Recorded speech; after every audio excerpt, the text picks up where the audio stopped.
No, no, no, no, no, no.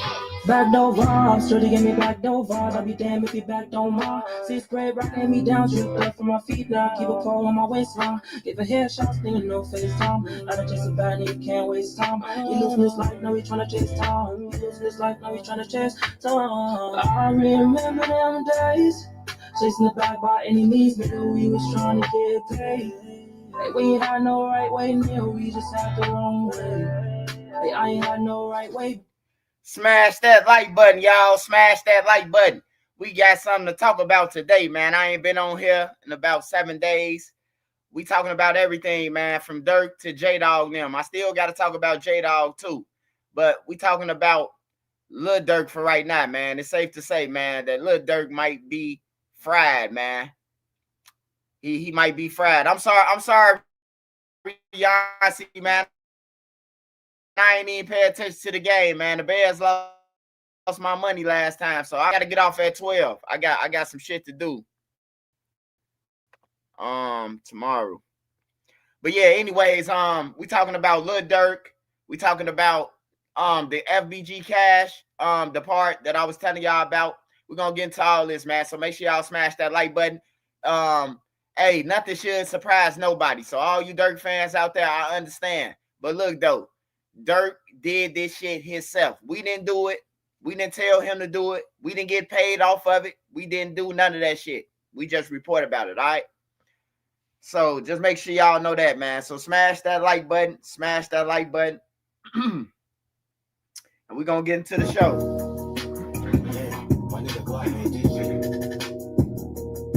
Real Mod Squad shit. Whole lot of Mod Squad shit. Shout out Trenches News, nigga. Shout out NC. Shout out Made Media. Shout out Spock. Shout out Queen. Shout out B. Shout out Nene.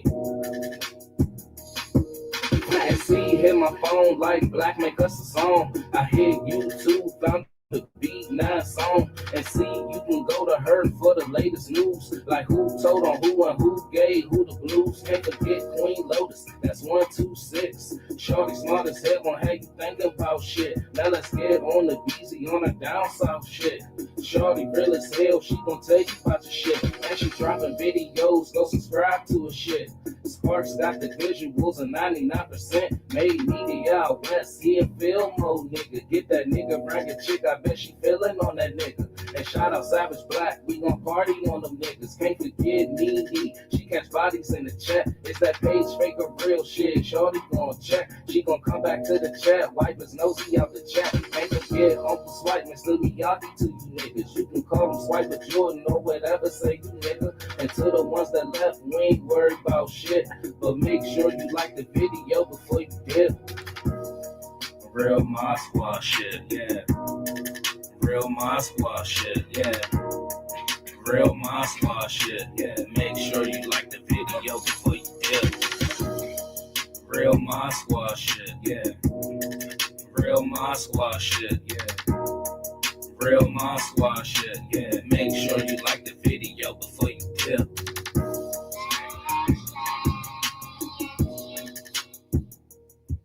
All right, y'all finna switch over to computers and then we finna get into the stories.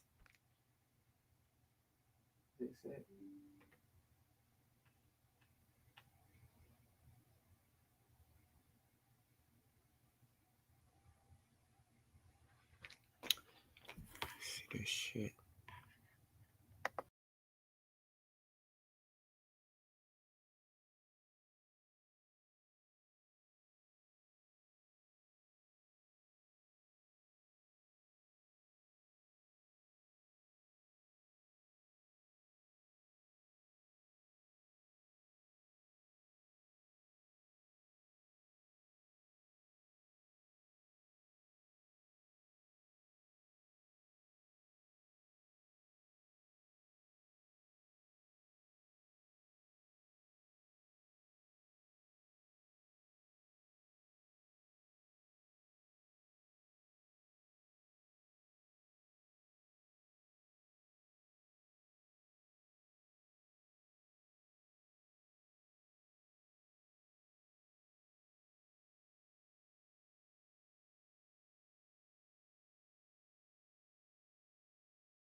it go. There it go, y'all. There it go. There it go. It's back up. It's back up and running. What's the word? Shout out to everybody on here, man. Shout out to everybody on here. All right, so we got to start off with Lil Durk, man. Lil Durk is in a bunch of trouble, man, and I think Lil Durk troubles really start like they finna expose their hand. The feds I'm talking about is because Drew and Lil Durk. Drew tactics is like his tactics is to irritate somebody or find something illegal that you doing, but he don't know that like with the feds it's different than the state. Like you control Fannie Wilson and find out that they having relationships and shit like that. In the feds, they just gonna switch. They just gonna switch people like hot chairs, man. They ain't letting them out for that dismissal. So it started off. It started off with Lil Durk with the motion to dismiss. The state's attorney, the U.S. attorney on the prosecutor on the case, he got to be removed, and then he asking that all the prosecutor, the judges, and all that who was on the case be removed. So now, ever since then, it's been like more shit coming out, more shit than we thought. Like for instance, they saying that Lil Durk wanted his guys them, Boona them, and Bezu them, they some motherfucking snakes too. Hey, I hope the kids watching this shit too. Hey, don't trust nobody in the streets. It's not to be trusted. These niggas on threads. Not no phone, not no burner phone with Lil Durk. They saying that they was on threads. And they was talking in a group. And they talking about murders. And they talking about shooting people. And they talking about hot cars with Lil Durk. And they calling Lil Durk back and saying, go, green light, go. You hear me? To Lil Durk. These supposed to be his homies. And they talking about shooting up Oblock, shooting at Richo, killing Richo. Say he gonna need 3 masks on when they catch his ass in order to avoid them. Like, you know, hey, but I understand though with Richo and them, they did try to extort Durk. See, everybody talk about Chief Keef getting robbed and everything. Y'all didn't know in 2022. No, before that, y'all didn't know that in like 2018, 19-ish, you know, a motherfucker told Lil Durk that he got to come up off that money. And then when some more motherfuckers came home, they told Lil Durk, man, look, if you want to come back to the city and be protected, man, you got to give us $2 million. And that's how the war been going on with them guys that y'all been saying. The war been on ever since. Niggas been dying and shit because behind that shit, you know, because they said because of Lil Durk money. That's why they into it. Because Lil Durk, he hopping blocks, he over here, he over there, and now they see. Now they see that, like, I hope a lot of people see whether people want to say it's true or not. Lil Durk played Monopoly with these blocks. Y'all talk about trenches news all the fuck you want. That nigga is the prime example of a fucking playing chess. He been on every block, every motherfucker block he been on, everybody dead or in jail on everything, bro. And it took this long for him to go to jail. But he lost everybody. He lost his brother. He lost his cousin in the store he was with. He lost Chino right after he got off the phone with him. You know, she came back to hunt him. But they saying that Lil Durk, he wanted them dead, man. I knew that him and Money Duke had a problem.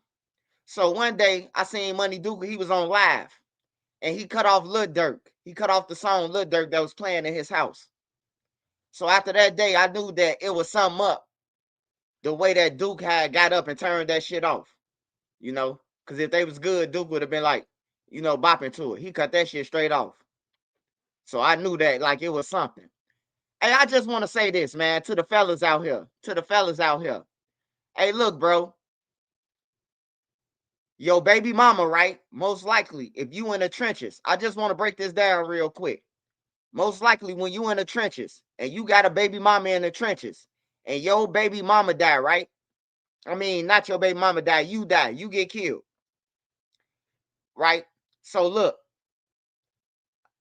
you want your baby mama to fuck with one of the guys and your kids be straight, or do your baby mama go and fuck with FBG Young and Dutchy and Gyro City Mikey?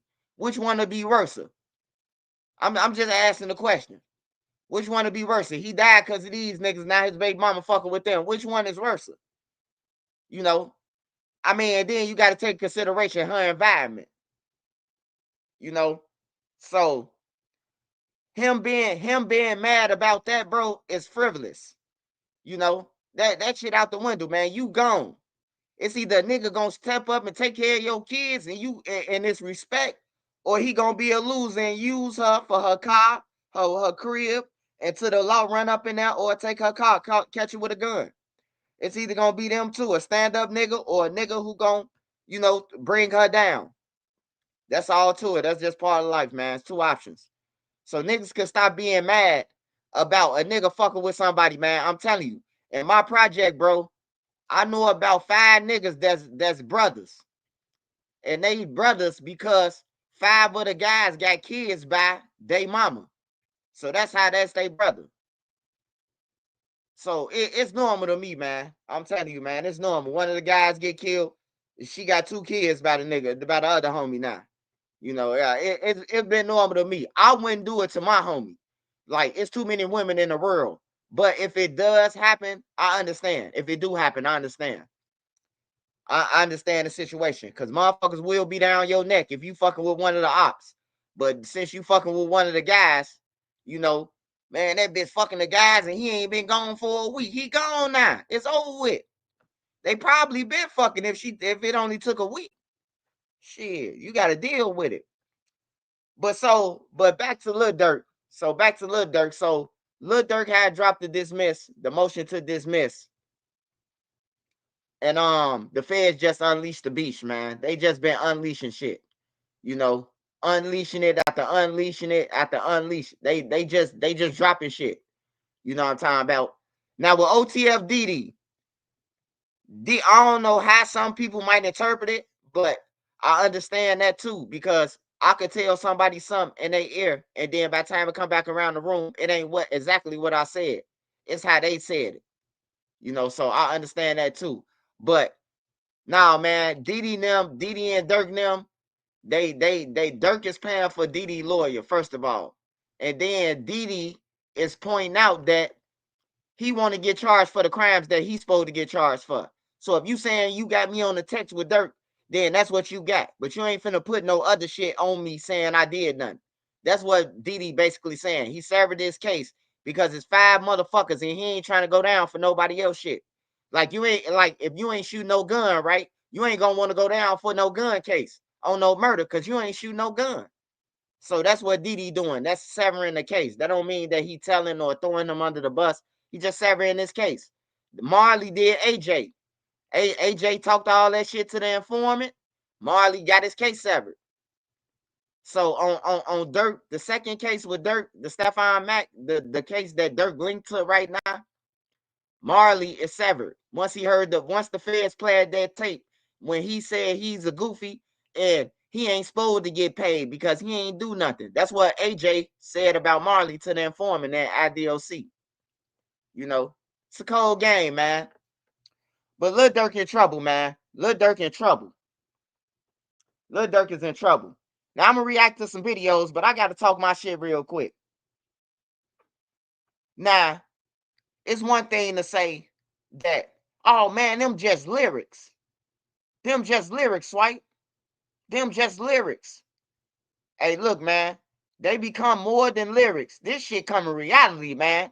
I done heard Dirk say in a rap that his homies them better see what they doing to the ops. Like, you better pay attention to what we doing to the ops, because we'll do it to you. I heard Dirk say that in, I don't know what song it is, but I heard Dirk say that shit in his raps, and it came true. Dirk tried to kill everybody, according to the feds. He tried to kill everybody. Dirk walking around this motherfucker like John Gotti. Nigga, step on Dirk's shoe. I don't like him. Boom, to kill him. You hear me? I don't like him. Kill him. That nigga just went money power. That's what it is, man. I can tell you this. Once Lil Reese choked Dirk, I'ma say I think Durk vowed ever since then that when he gets some money, ain't nobody gonna play with him because he gonna knock him off. I ain't gonna even lie. After Crump choke, I mean after he got choked, man. After Lil Reese choked Durk up. I think he vowed that ain't nothing gonna happen no more like that. And then he got money now. So you done took a nigga who used to take orders from y'all who got money now. That's hate all around. They hate him and he hate them. But they just fake kicking it because they killing people out here for him. They pushing his agenda. But then motherfuckers get mad and be like, he ain't doing nothing for the block.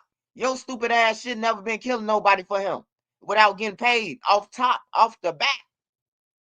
You niggas doing all this killing, and then when the feds come, y'all start asking for checks. Who the fuck finna cash a check and the feds around? Who the fuck finna go to the bank to get $100,000 and the feds just said, God damn it, that we under investigation or they looking into us? You asked too late, pal. You niggas backwards, man. And then they mentioned THF Bezu. Devontae Collier. You better run, motherfucker.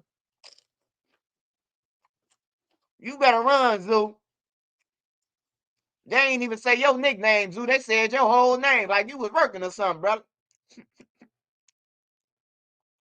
They said everybody's name. They said everybody's nickname. They said Lil Barney. They said OTF Chug. Not for Zoo. They said Devontae Collier.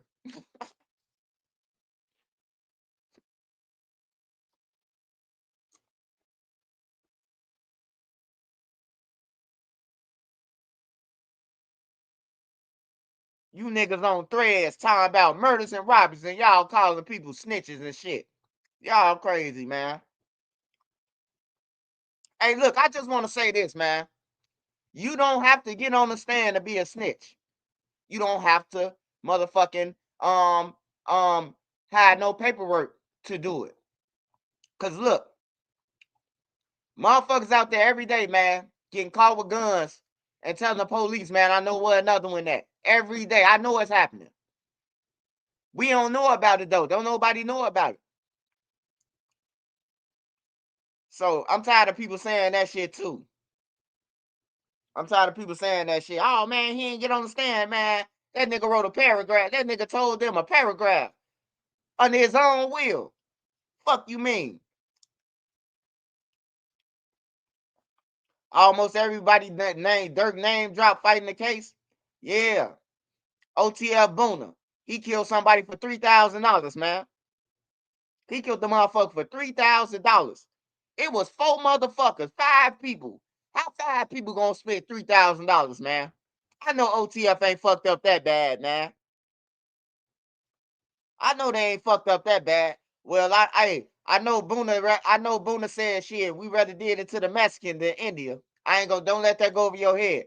We rather do it to the Mexican than India. Cause that's some thirsty shit. That's some thirsty shit right there.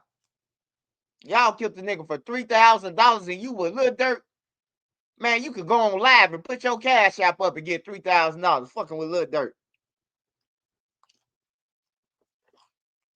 That's crazy. $3,000, Boona. So you got Boona and them, him and SRT. You got them in Atlanta still committing crimes. They commit crimes everywhere they go. Chicago, Atlanta, Florida. I think Hella Band's gonna come out too. I think Hella Band's, what really happened to Hella Band's, I know they got the killer, but who paid the killer? We don't know none of that. Cause I know a nigga ain't just wake up on no easy like a Sunday morning and say, I'm finna fly to Miami and kill this nigga. I know a nigga didn't do that. And the reason why I say AAB Hella Bands probably get brought up in this shit, nobody don't say nothing about him. Nobody ever said rest in peace to him or none of this shit. He got killed in the city with y'all niggas. And y'all, like, everything is weird now. Everything is weird, man. Like, hey, look, if me and you go down to Florida together, we all coming back. I don't give a fuck who on my channel. If we all go somewhere, we go to Cali together, we all coming back. They're gonna have to kill all of us, bro. On everything. That's how I am, bro. If you came here with me, you going back with me. Ain't no I'm going off with dude them or none of that. Hell no. You finna make a video, go live and say you going with dude and them then.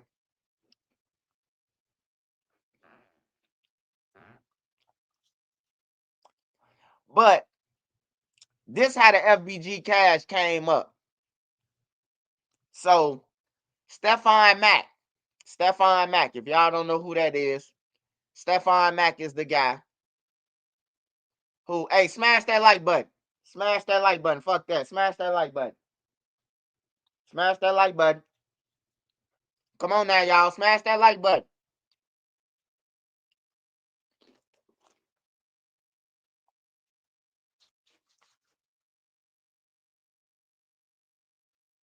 So Stephon Mack, he was killed by Marley and AJ. And that's the second murder for hire that they saying Lil Durk paid them at $1 million worth of game. So I'm reading it. I'm reading it, right? And I'm listening to what they saying. They saying that you know, Lil Vernie and OTF Chug, when Stephon Mack got killed, they was the first people to brag about it. Like they showed they got the like they got their pages. They got their pages with them celebrating and shit like that. So I'm continuing to read. So now it's breaking down that like what time was they texting for the murder and shit. And they he told the informant all that shit what we already know about the Marley and AJ. And then he went to $1 million worth of game for payment, which we already knew that. So I'll go down a couple of more pages, and then they say that Lil Durk is paying for bond money for the killers. He's paying money for the killers' proceeds in a form of bond, in a form of houses, guns, drugs, like shit like that, etc. This is what it say in a lawsuit, in a civil lawsuit. It say everything that's in a federal paperwork except this one thing, right? So it's saying that Lil Durk paying for people to get out on bond. Lil Durk is paying for hits. He paid for multiple murders. That's what it say in this lawsuit for Stephon Mack. He paid for multiple murders, including, they said, including attempt murders and murder for hire. So they say, so when they said that, you go up another page, you scroll down, and then it says, it say King Von and Lil Durk attempted murder, Atlanta. It say 2020 FBG Duck, OTF members. Now look, I know a lot of people be saying it say OTF. They from, man, look, they all the fucking same, man. All them niggas the same. Hey, look, if y'all want the feds to prove that Oblock is OTF, all you got to do is take their pictures into a jury and say, look at E-Dog, he got on the OTF chain. Look at B-Dog, look at BJ, he got on the OTF chain. Look at him. Hey, it's a Rico. You see what I'm saying? Like, people try to make shit harder than what it is or what it seems. Hey, look, they all OTF. Period. Lil Durk got all the money, so they asked all OTF because they was doing what the fuck Lil Durk wanted them to do. You feel what I'm saying? So don't worry about them saying OTF. Dude know what he doing. Oblock ain't got no money, so it ain't no need to put Oblock in there. You say OTF members because they in reality they part of OTF. In reality, they is. You can go back into Dirk and them saying it. You can go back into everybody saying it. OTF, Oblock, the family, and all that goof ass shit. If you want the feds to really pull that shit up, they can, bro. It's on the internet. So let's just stop saying that weird ass shit right there. You know? So, man, Lil Durk in trouble, bro. So I'm scrolling down like I was saying. And the third person after Stephon Mack, it says Stephon Mack was murdered 2022 by OTF members. And then it say FBG Cash murdered by OTF members 2022. I'm like, what the fuck? You hear me? We never seen Cash in no paperwork. Now look, he's a lawyer. Remember, this guy a lawyer. So for the lawyer to put this in the paperwork, the lawyer knows something. He knows some shit coming. Remember, usually after a lawsuit being filed, it's always some shit happen, bro. Hey, look, go back to with Mama Duck. When Mama Duck said she filed that lawsuit, Durk and them ass was gone the next week. Wasn't it like that? It was something like that, I think. But Durk and them was up out of here. Soon Mama Duck filed the lawsuit and said she was filing. Durk and them was gone the next week. Y'all don't remember that? That's how shit be happening. Shit be happening. And look, always remember, there's no statute of limitations to murder. So they could come and pop up and say, you did it, you did it, you did it, anytime they want to. Durk got a lot on this plate, man. And then it don't look good by Durk and them saying, you gonna end up by that tree and I did it. To them white people, they ain't trying to hear you was joking. See, to black people, oh man, they were joking. They were just trolling. To them white people, like, hell no. Ain't no motherfucker with no $1 million gonna say I did it. Like, that's crazy. That's crazy for Durk even saying some shit like that. Like, for real. That's crazy for whoever recorded that shit. Whoever's recording Durk say that shit. And them niggas was happy they said it. You know? And then Durk calling Boona a chief and everything. Threw him right up under the bus. Shout out my nigga Boona, cause he a chief. He made sure, hey, Durk be making sure he get motherfucking suit. No, I ain't the chief, Boona is. I said it in my song. It come down to it. On everything, that nigga ain't slick. Oh yeah, it's definitely some inside shit going on. Cause on some real shit, PW1. Now PW1 say he know about Durk paying for money for hits. Durk was gonna pay him money for hits. Durk paid for the hot cars. He say Durk paid them to kill Oblock members, but the police was out there. Man, that shit sounds scary to a white person. Why the police was out there? They was about to do it. You know, and you just told this motherfucker we ain't do it because the police was out there. But now in this white person, man, like they could just picture it that the police out there and then y'all still doing the shit. You know, it's just crazy, man. You think they gonna grab Zoo?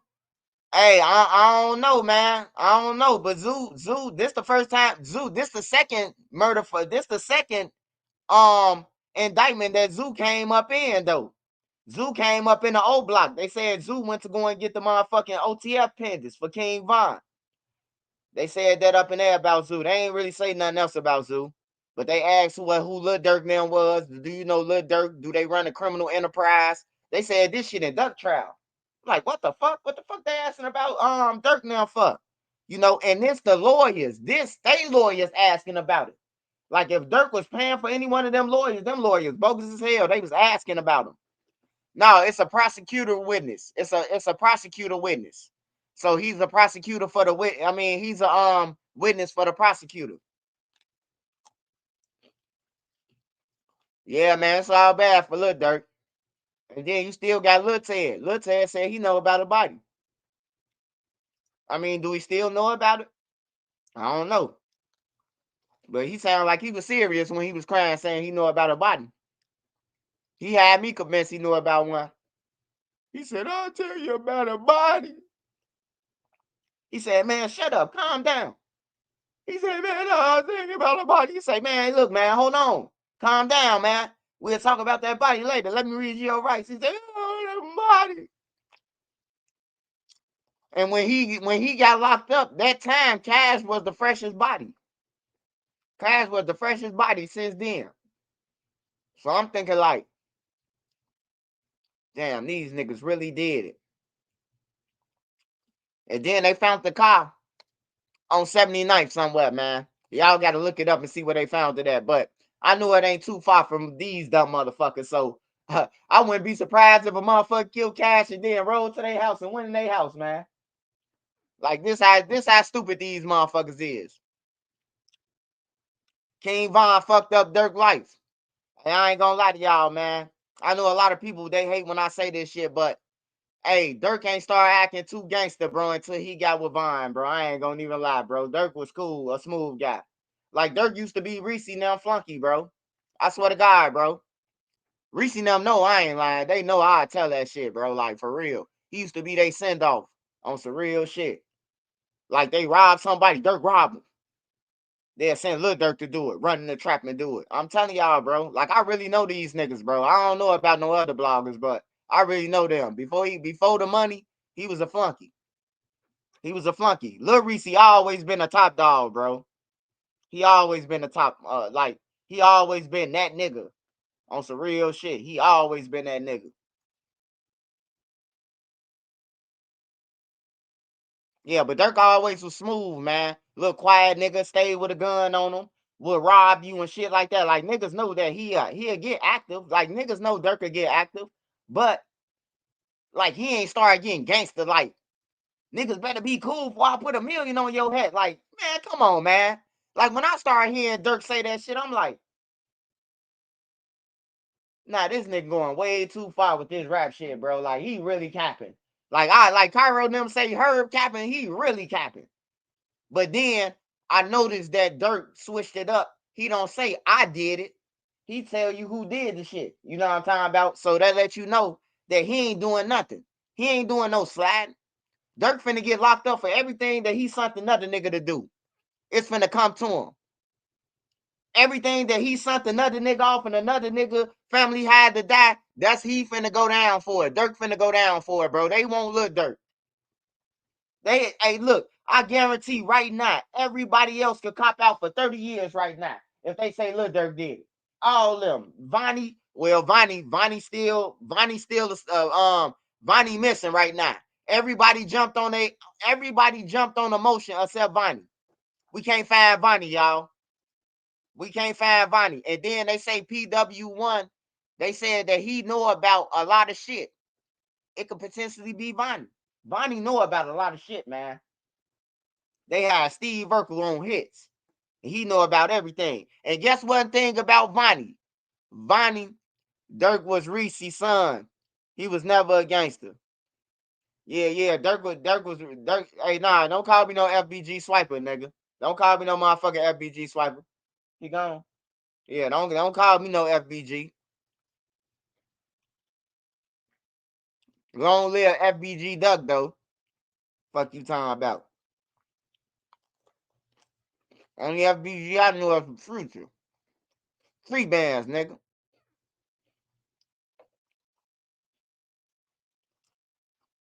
Hey, look. I'm finna get to that. I'm finna get to all that. Co-conspirator number 4 gonna nail Durk to the coffin. Co-conspirator number 4 is gonna be the one that gonna make Lil Durk never come home again. If nobody else don't. You know why? Because if y'all read that paperwork, it say co-conspirator number 4 got up with Lil Durk.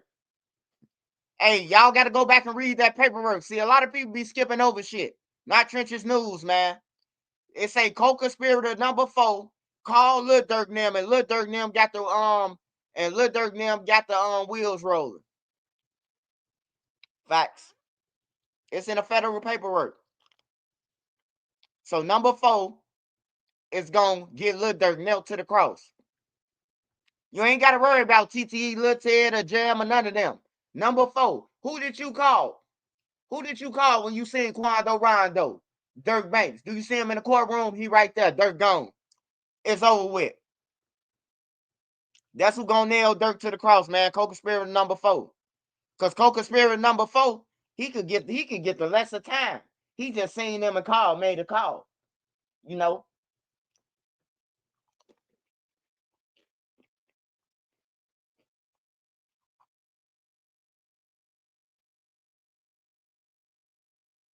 Yeah, 4 told them ahead of time.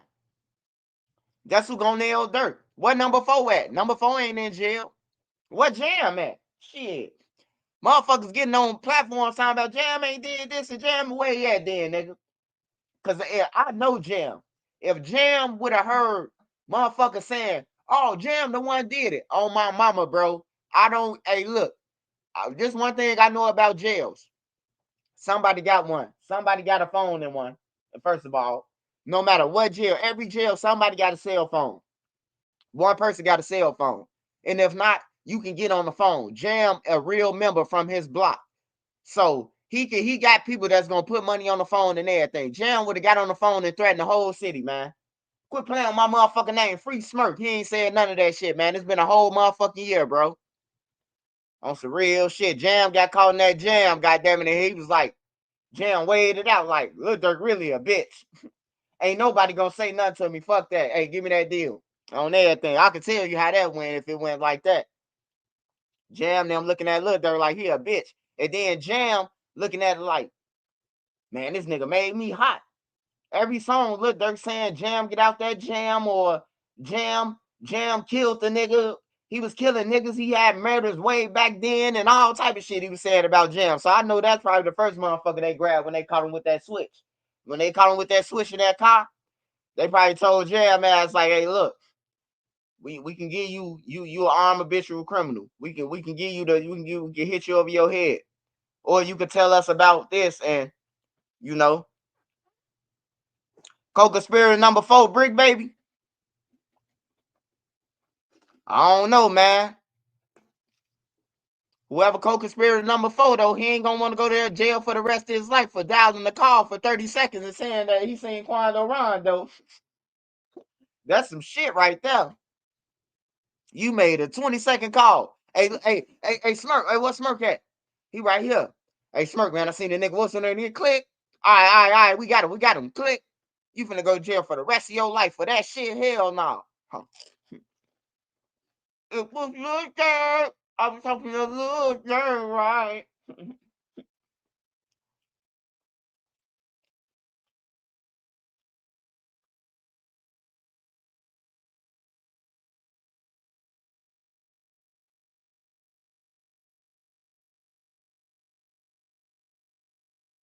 Hey, it was Durk, all right. I'm telling you, you gotta get busy. Hold on. Let me go back up to some. Hold on. Let me go back up. He say Wook definitely been quiet. If Wook was a real nigga, man, Wook would have said that he was the one who was texting. Why Wook ain't tell the feds, man, that was him texting, so Durk could have came home, man. Niggas ain't trying to go in that jam.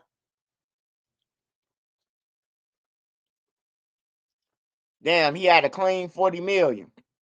Yeah, Durk up a lot of money, man. That little $8 million, that motherfucker been saying $8 million for like 6 years, 7 years now, man. He got way more money than that. Well, he probably don't now. Cause I know Drew Fenlon scamming Durk ass right now. First of all, you went to go and get your motherfucking enemy. The reason why all this shit started between some hoes with King Von. You go and get the same lawyer he got that got him off thinking that you gonna get off.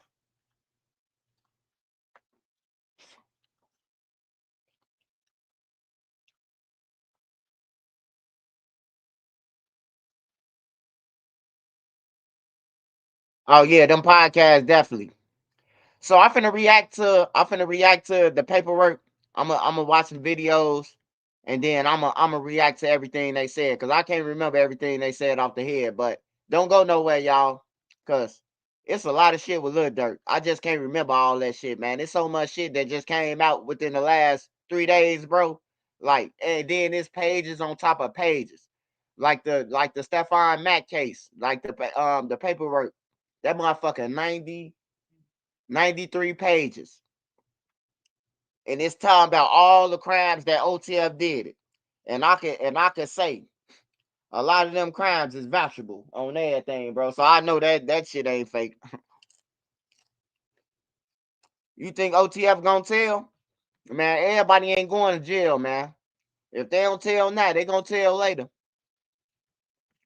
You know, you can always tell in the feds. You can tell 5 years later. Somebody from Oblock could come out and be like, yeah, we did it. And I know about these murders. We did these murders, this murder, this murder. He'll be out in no time. Don't believe that life shit. Don't believe that life sentence shit. Only way you gonna get life if you ain't trying to tell nothing, you trying to stand tall. But if you don't believe that life shit, I seen 45 motherfuckers they said had life. Out of 48 people, 45 of them said they had life. They got found all of them home. The BD twins home, They was supposed to have Life, Marvell, Scan, all them motherfuckers home. Everybody home. Some of them niggas been home. Shit, they ain't even do 8 years. And they was home already. So I already seen it. But let's get into the video, y'all.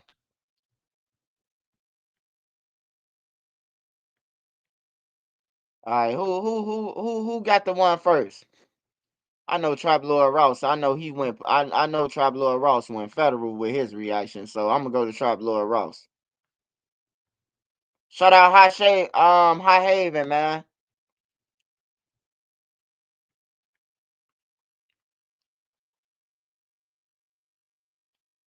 I'm gonna go to Trap reading the paperwork because I know Trap. I know he be thirsty than a motherfucker. That man so motherfucking thirsty. I fuck with him though. He ain't doing nothing wrong. Get your money, black man. I mean, get your money. Said black man. Like motherfucker. I'm sorry, man.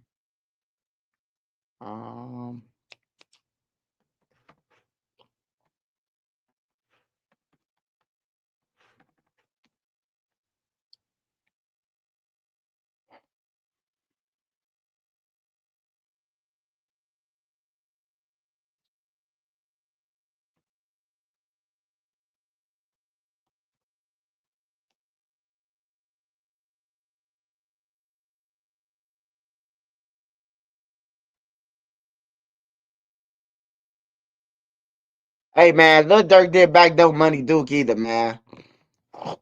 Are you researching dental implants? There's a lot of dental offices that'll talk about doing their teeth in the day process. Holy. All right. I have just seen one of the craziest things of this entire Lil Durk trial. Okay, we're finally getting some inside information. We're finally seeing some of what the state is putting forward. And this is bad. The thumbnail ain't no clickbait, man. This is bad. I can't believe what I'm seeing here, okay? This has just popped up. Okay, I just did my last update on the Lil Durk situation, how they're filing motions. They're saying to the state, yo, like, how can you prove that he was telling people to slide? Like, you can't, what did Durk even do? Like, what did he put up? Like, what was he offering in exchange for this murder for hire? Well, now they're alleging, I can't even believe that I'm saying this, people. Look at this. They're alleging the feds are going to say, they're going to introduce testimony from a witness alleging that Lil Durk wanted OTF Didi and Booney Mo to kill Oblock members because they weren't retaliating for Von. This is some of the most damning stuff that we've seen. And look, I said it, all right? I said it. I said, look, when the feds start popping out with all the stuff that they've got on Durk, he's rapping about, I'm going to delete my iCloud, all of that stuff. This is what we're going to find out. We're finally actually getting some information. We're finally getting some crazy paperwork. We're finding out some of these secret conversations that were going on behind the scenes. If this stuff is true, Durk's going to be cooked and there's going to be a lot more of it, man. In my opinion, in my humble opinion, okay? So I've got the full paperwork, all right? I'll break down the full paperwork, but this is just what we're seeing on Chicago Hits right now, okay? This is, they're basically saying OTF Didi's lawyer is throwing Durk under the bus and trying to get the case severed for Didi. Now, there's already been rumors, there's been speculation about whether Didi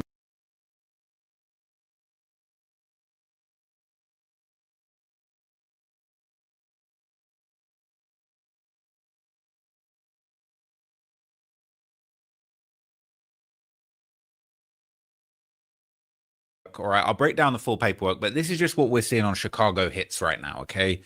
This is, they're basically saying OTF Didi's lawyer is throwing Durk under the bus and trying to get the case.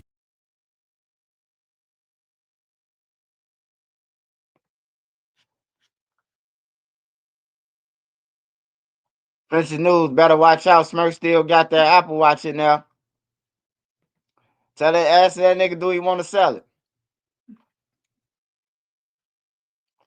I can't find my Apple Watch. I'll buy Durk's.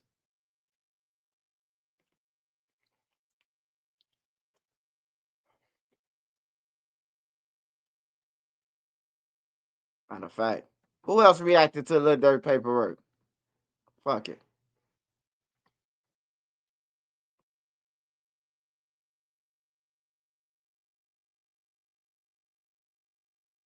I can't listen to academics for a long time.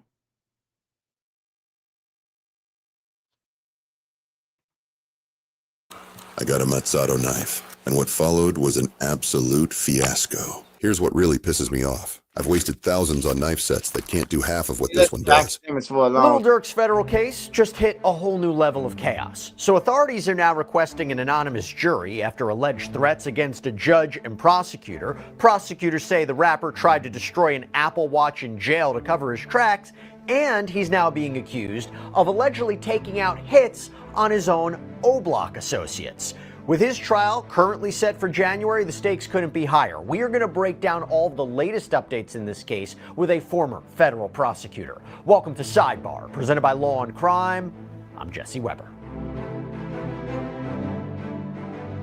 All right, the Lil Durk case just took another wild turn, maybe series of turns is the best way to explain it. So federal prosecutors are now saying that the Chicago rapper, A, ordered hits on his own Oblock associates for failing to retaliate after the death of a fellow artist, King Von. They are pushing for an anonymous jury, claiming that threats have already been made against both the judge and a prosecutor. And you add in the fact that Durk was allegedly caught with an Apple Watch in jail and tried to destroy it. So this case is now spiraling, right? What is going on here? How do we break it down? How did we get here? We're going to rewind for a second before we break down the new updates. So, Lil Durk, whose real name is Durk Derek Banks, is still being held in federal detention in Los Angeles following his October 2024 arrest. Prosecutors claim that Durk orchestrated a murder-for-hire plot back in 2022, sending members of his crew from Chicago to LA to target rapper Quando Rondo, that this was a form of retaliation.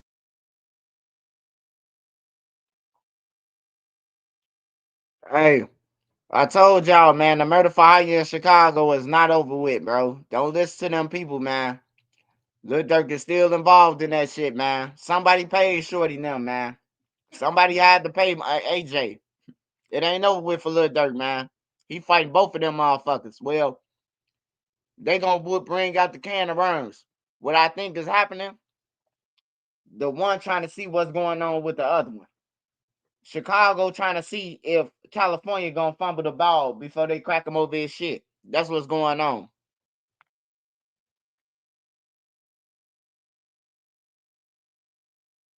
They say, for the 2020 killing of Durk's close friend, King Von. In the shooting that followed, though, Quando wasn't the one who died. It was actually his cousin, Savia Robinson, who was killed in what prosecutors are calling this ambush-style attack at a gas station. Now, Durk isn't accused of pulling the trigger himself. He is accused of ordering the hit, allegedly funding it and directing it. That is what landed him a stack of federal charges, including conspiracy, firearm offenses, murder for hire resulting in death. His defense has been very aggressive, though. One of the biggest moments in this case came earlier this year when Lil Durk's legal team filed a motion to dismiss the federal indictment entirely, or at the very least, force prosecutors to turn over the grand jury materials that led to the indictment. Remember, grand jury materials are usually secret. But in that filing, Durk's attorneys argued that prosecutors misled the grand jury by presenting false and misleading evidence. Specifically, they mentioned one of Durk's songs, Wonderful Wayne and Jackie Boy, which they claim was wrongly used to connect him to the 2022 murder for hire plot. The thing is, the argument they make, he had actually written the lyrics that prosecutors were citing months before the killing. The defense wrote in that filing, the only open question is how such patently false information came to be within the grand jury's purview to begin with. One answer is that the prosecutors who prepared and presented the government's evidence knew that the evidence was false. Another is that the prosecutor who presented the evidence did not know it to be false, but the witness who conveyed it did. And the third answer is that the evidence was obtained and presented with reckless disregard for patent falsity. And really, the big picture here is that Durk's team is bringing up a really important argument early on, that rap lyrics shouldn't be used as evidence of violence. This is a common theme we've talked about in a lot of trials, right? Federal prosecutors, they ended up filing a new superseding, amended indictment, deleted the contested lyrics, brought an end to that motion, or that issue. Now we got to talk about what's happening today. All right, I know this is a 180, but I gotta tell you about this new sponsor we have on Sidebar. It is a brand called Wild Grain. This is the first bake from frozen subscription box for artisanal breads, seasonal pastries, fresh pastas, and Wild Grain's products. They bake in 25 minutes or less. Now, that doesn't mean that they're skimping on quality, okay? Because unlike store-bought items, like everything you see out there, Wild Grain, they use a slow has it. They have apple cider donuts and pumpkin cinnamon biscuits, so get them before these seasonal items. Yep, you heard me. Free croissants in. Durk's team is doubling down with yet another motion to dismiss. That is where we left off. Things have escalated. We got a lot of developments to talk about. I want to bring on friend of the show, former federal prosecutor Nima Rahmani. Nima, thank you so much for taking the time. Always love having you on here. Okay, let's start here from big picture of the case. How common is it for someone to face federal charges for ordering a hit, ordering an assassination, right? Even if they didn't pull the trigger themselves. Is it common? Jesse, always good being on. It's usually not common. Usually they'll throw that in with the actual murder or some sort of RICO charge. But here, the feds apparently believe that Lil Durk is the one who's the shot caller, even though he's not pulling the trigger. We do see these murder for hire cases stateside more, but the feds are really interested in this case for some reason, maybe because of who Lil Durk is. Do you think that there's strong evidence that he directed this in some way, was funding it in some way, was the mastermind behind it in some way? I think there's evidence. Is it a lock? Not necessarily. A lot of these federal cases, as you know, by the time they go to the grand jury and get an indictment, Jesse, it's a done deal, right? I mean, it's just a matter of whether they're going to plead or be convicted at trial. But here, it's a little bit more attenuated. Obviously, we'll see what evidence comes out. Look, you're relying on cooperator testimony. You and I have talked about it a lot, right? Those are people that are often criminals. You got to corroborate that. Now, they have text messages, but some of them are pretty cryptic. And, you know. So today's the day. I've got my RTA mock system and Coyote appliances. And they. To the extent that Lil Durk's credit card was used for ski masks, hotels, and so forth, that's certainly enough. But for the conspiracy, for the solicitation, you usually need something more than, just some credit card charges. And it leads into something the defense is doing, where they're challenging this indictment. My understanding is saying it's impermissibly vague. What does that mean to you? Is that a common defense? Does it usually work? Jesse, it's not a common defense at all. And usually it doesn't work because really the remedy is for the prosecution to cure and be more specific in the indictment. When you're talking about a conspiracy, when you're talking about solicitation, you really need to identify those overt acts and furtherance of the conspiracy, the evidence of the solicitation for the murder for hire. And in this particular case, I think the defense's theory really is the best defense is a good offense. They're trying to file these motions, not because they necessarily think the indictment's actually going to be dismissed, but to put the prosecution on its heels a bit. And the pendulum swinging, right? Because now let's talk about what the feds are doing. This is the new allegations. This is what I wanted to bring you on for. So the feds have allegedly quietly introduced this new explosive claim into Durk's legal case, that he didn't just order a hit on Quando Rondo, that he also put out hits on members of his own Oblock crew, who apparently failed to retaliate after King Von's 2020 death. This was a friend of his. That's according.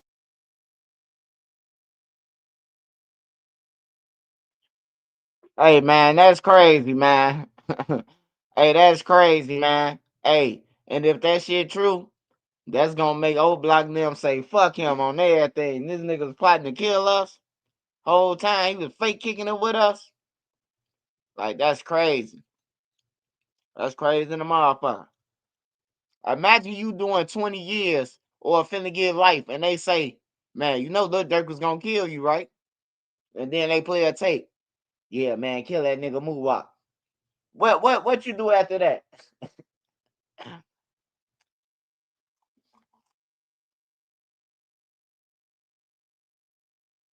According to reporting from Hot New Hip Hop, The Source, according to those reports, federal prosecutors, they plan to present testimony from a witness who claims that Durk personally gave those orders to Oblock associates. Now, this new theory, it frames this case even more broadly. So not just a revenge plot, but kind of like this possible internal purge, an effort to maintain control, demand loyalty, punish dissent within his own inner circle. Now, that being said, none of these additional claims have yet led to new formal charges against him. But Nima, let's talk about it. Can you explain what it means legally if prosecutors allege that Durk ordered hits on his own associates, even if no new charges have been filed as of yet? So Jesse, there's a couple reasons why you want to do this. Sometimes the feds will pile on to try to gain leverage and to force some sort of plea. But in this particular case, it's probably to try to dirty him up. If you remember, the 80s movies where the villain turns on his own crew, really, that's something that jurors are not going to like. Now, look, I'm not saying this is substantiated, but it may be part of the bigger story here. This wasn't just a hit on Rondo, right? With Robinson being the innocent target. This was, like you said, a purge. Durk was upset because his own crew didn't avenge the Vaughn death. So he wanted to kill even members of his own inner circle. Again, not saying that the prosecution can prove it, but if they can, I don't think jurors are going to like Lil Durk at all. And by the way, just to be clear, Rondo has not been, charged or connected to the death of Vaughn, but it is interesting what this theory is. I do want to make it clear that what is coming out right now is prosecutors seem to say they plan to present witness testimony that Durk gave these orders. If that's the case, how credible are they, especially if they're testifying in this trial in federal court? Yeah, I'm kind of shaking my head, and this is me personally, Jesse. And look, I prosecuted, cartels, organized crime. I really don't like to rely exclusively on the testimony of cooperators, right? Look, they're always going to get torn up on cross-examination that they have an axe to grind, they're disgruntled, they're lying to save themselves. It's fine if you have corroborating testimony, right? So maybe they have text messages again. The messages seem a little bit cryptic to me. So you got to be really careful when you're just relying on cooperator testimony. You got to buttress it with something more. And the last thing you want to do in these types of cases, and we've seen them, like YSL, when you overcharge, it adds confusion, the case drags out, and you end up getting nothing as well. So hopefully the prosecution is going to bring some evidence here to substantiate what they're alleging. If they don't add new charges, and I'll talk about what those could be in a second, if they don't add new charges, this could be part of the case, though? This technically could be part of the overall case against Durk, the federal case, what he's currently facing? It could, right? It could be the 404B, right? Part of the motive, the plan, so that could come in. Sentencing, maybe? Sentencing, of course, we know all that relevant conduct comes in, right? We saw that in the Diddy case. So I think a judge would allow it in because it is relevant to this scheme. Again, the defense has to be provided notice, obviously any discovery related to it, but it's going to come in. Look, at the end of the day, you're talking about a federal murder for hire case, right? It can carry, we know it carries a potential life sentence, but even a potential death sentence. Now, obviously, the feds haven't filed notice of intent to seek the death penalty. So it's not going to add anything in terms of the potential exposure, but it can certainly bring more bad facts in the case if they're substantiated. And support their case. Okay, let's say they decide to bring new charges with respect to this. Is that something you expect to see, and what could those charges be? It'd probably be, conspiracy or attempted murder, right? And, we're talking about a January trial date, so it's pretty late in the game. I don't know if the judge would allow it. If the judge did, the defense may ask for continuance, and I think the judge should probably grant it, right? If you're adding additional counts 3 months before your trial, probably a little bit late, in my opinion, to keep that trial date. Again, obviously, it's the defendant's right to a speedy trial. If Durk's team wants to keep that date, they'll move forward, but it may be a reason to kick this out. Build a website you love with Wix. For your words. But not a different trial, not a different case, not a separate case. Like they wouldn't bring a separate indictment, had nothing to do with Quando Rondo, separate indictment regarding him allegedly taking out hits on his own people. That's not something you expect. No, not at all. It would be part and parcel of the same case. Okay.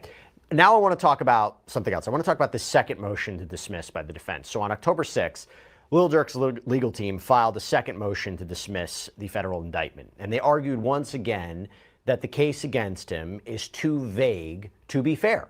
So per reporting from Hot New Hip Hop, Durk's attorney, Drew Findling, lays out the problem.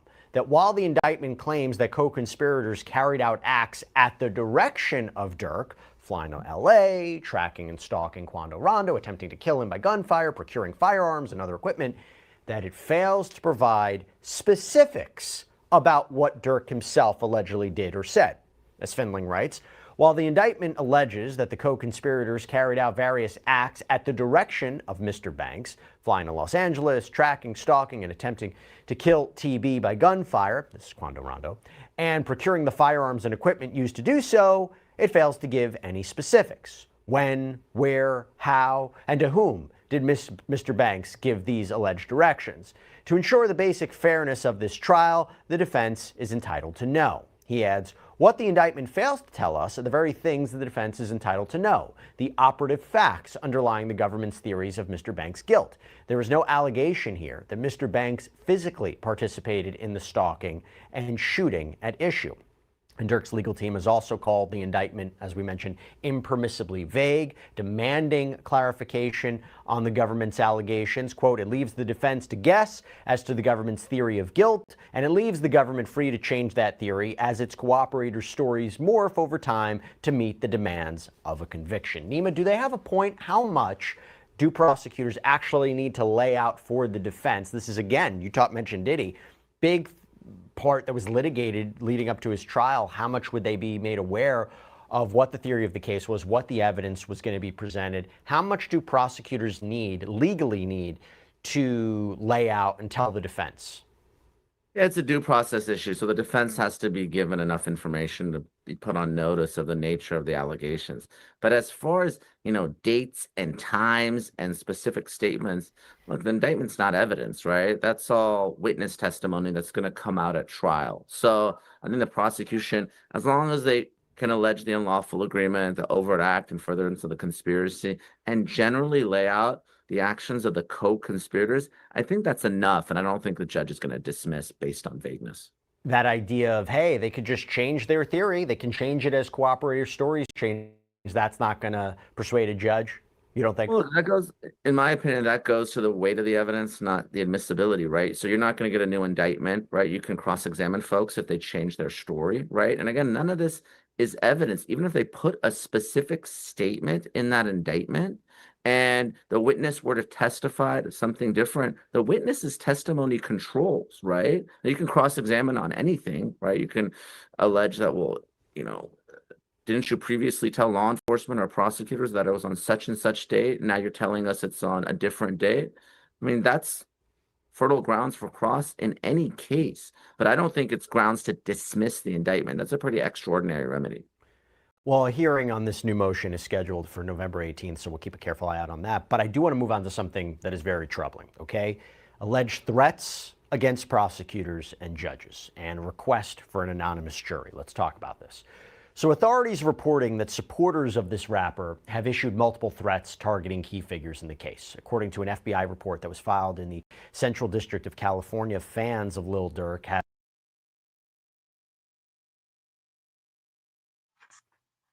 Man, ain't no fans did that shit, man. That ain't nothing but them broke ass niggas from Chicago who Lil Durk ops, man. That's all that is.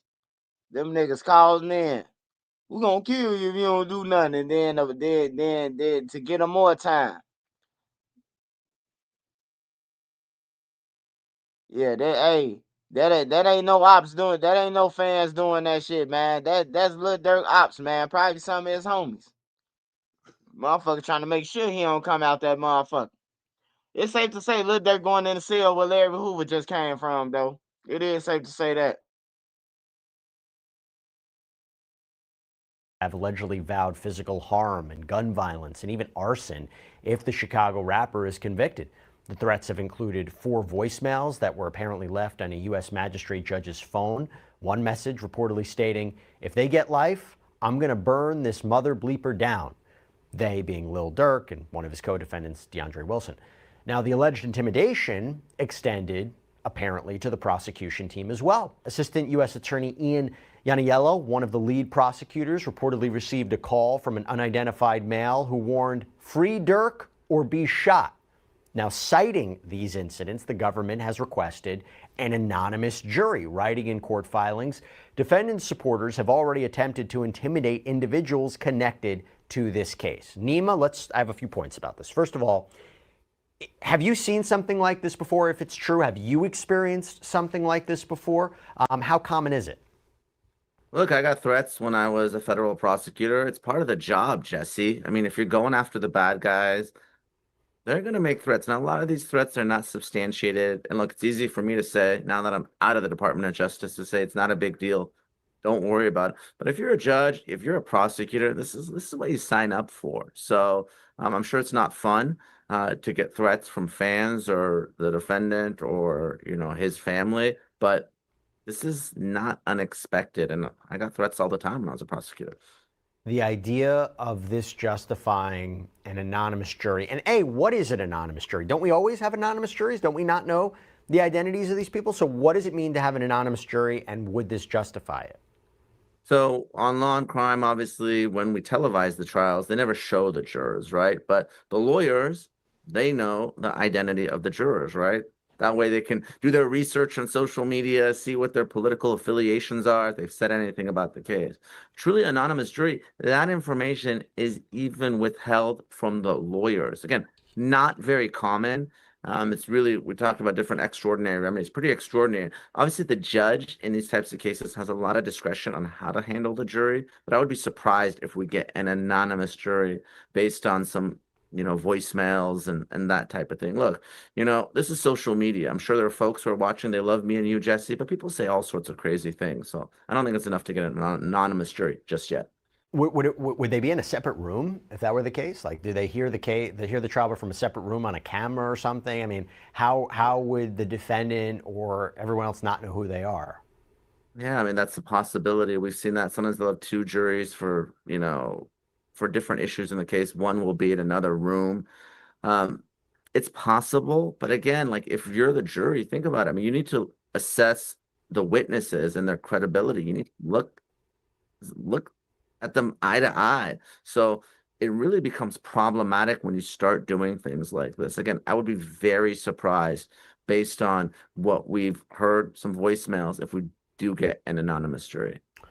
Okay, I want to now move on to the Apple Watch situation. Now, this is another dramatic twist in this Lil Durk saga. So prosecutors, they revealed in a filing from October 6th that the rapper was allegedly caught with an Apple Watch in jail. Now, this is a device with cellular capabilities, and that he allegedly tried to destroy it once it was discovered. The motion that was filed in support of a request for that anonymous jury reads, in late August 2025, BOP officials seized an Apple Watch with cellular capability from defendant. Even more troubling is Banks' conduct after he was caught. Rather than accept responsibility for this violation, defendant allegedly obstructed the investigation, attempting to damage and or destroy the communications device. And authorities point out that this wasn't an isolated incident. That Durk was accused last December of making unregulated three-way phone calls from the Metropolitan Detention Center, the MDC in Los Angeles, where he's currently jailed. So these repeated alleged violations are being used to argue that there's a real risk of witness tampering in this case, especially given, quote, the expansive reach of Durk's Only the Family or OTF network. Nima, how serious is this allegation here? Do they know, or they're alleging that he tried to destroy it? Let's start there, and we'll talk about whether that justifies taking some action. So look, it's serious, but it's not uncommon. We talked about this with Eric and Lyle Menendez, right? And this is one of the reasons they weren't granted parole. You can't have a cell phone in prison. Doesn't matter whether it's state or federal, right? So an Apple Watch qualifies for that. Look, is it a violation? Yes. Is it grounds for something serious in terms of the remedy in the case, like an anonymous jury? No, Jesse, it's just something that happens and it's dealt with by BOP and other prison officials, and they deal with it. It shouldn't really affect the case unless they charge, obstruction or something related to witness tampering.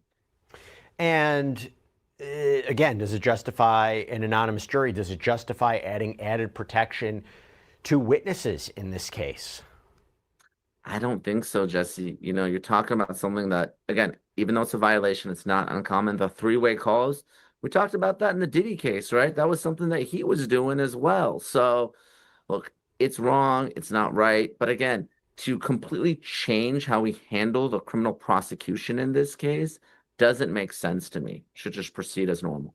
So Lil Durk remains in federal custody in LA. His trial is expected to begin in January of 2026. We will see if it stays that way given all these developments. But Nima Rahmani, what a treasure. What a gem. We love having him on. Thank you so much for taking the time. Really appreciate it. Love.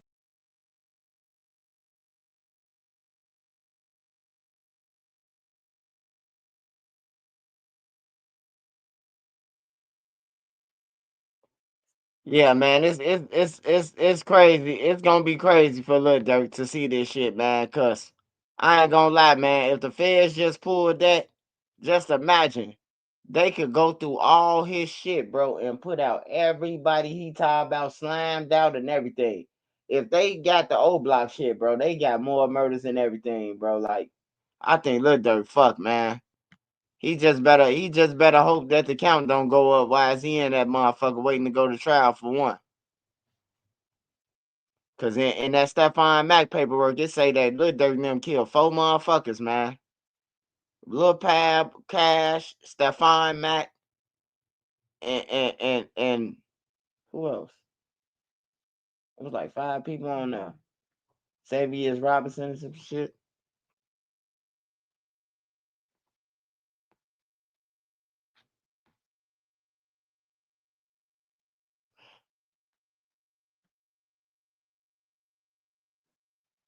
But yeah, man,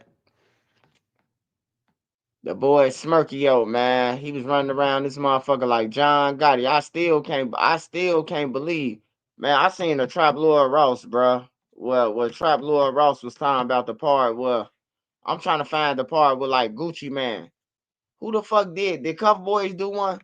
I need somebody, man. Who? Hold on, let me see. Plan to kill Oblock members. All right, nah, that was 3 days ago.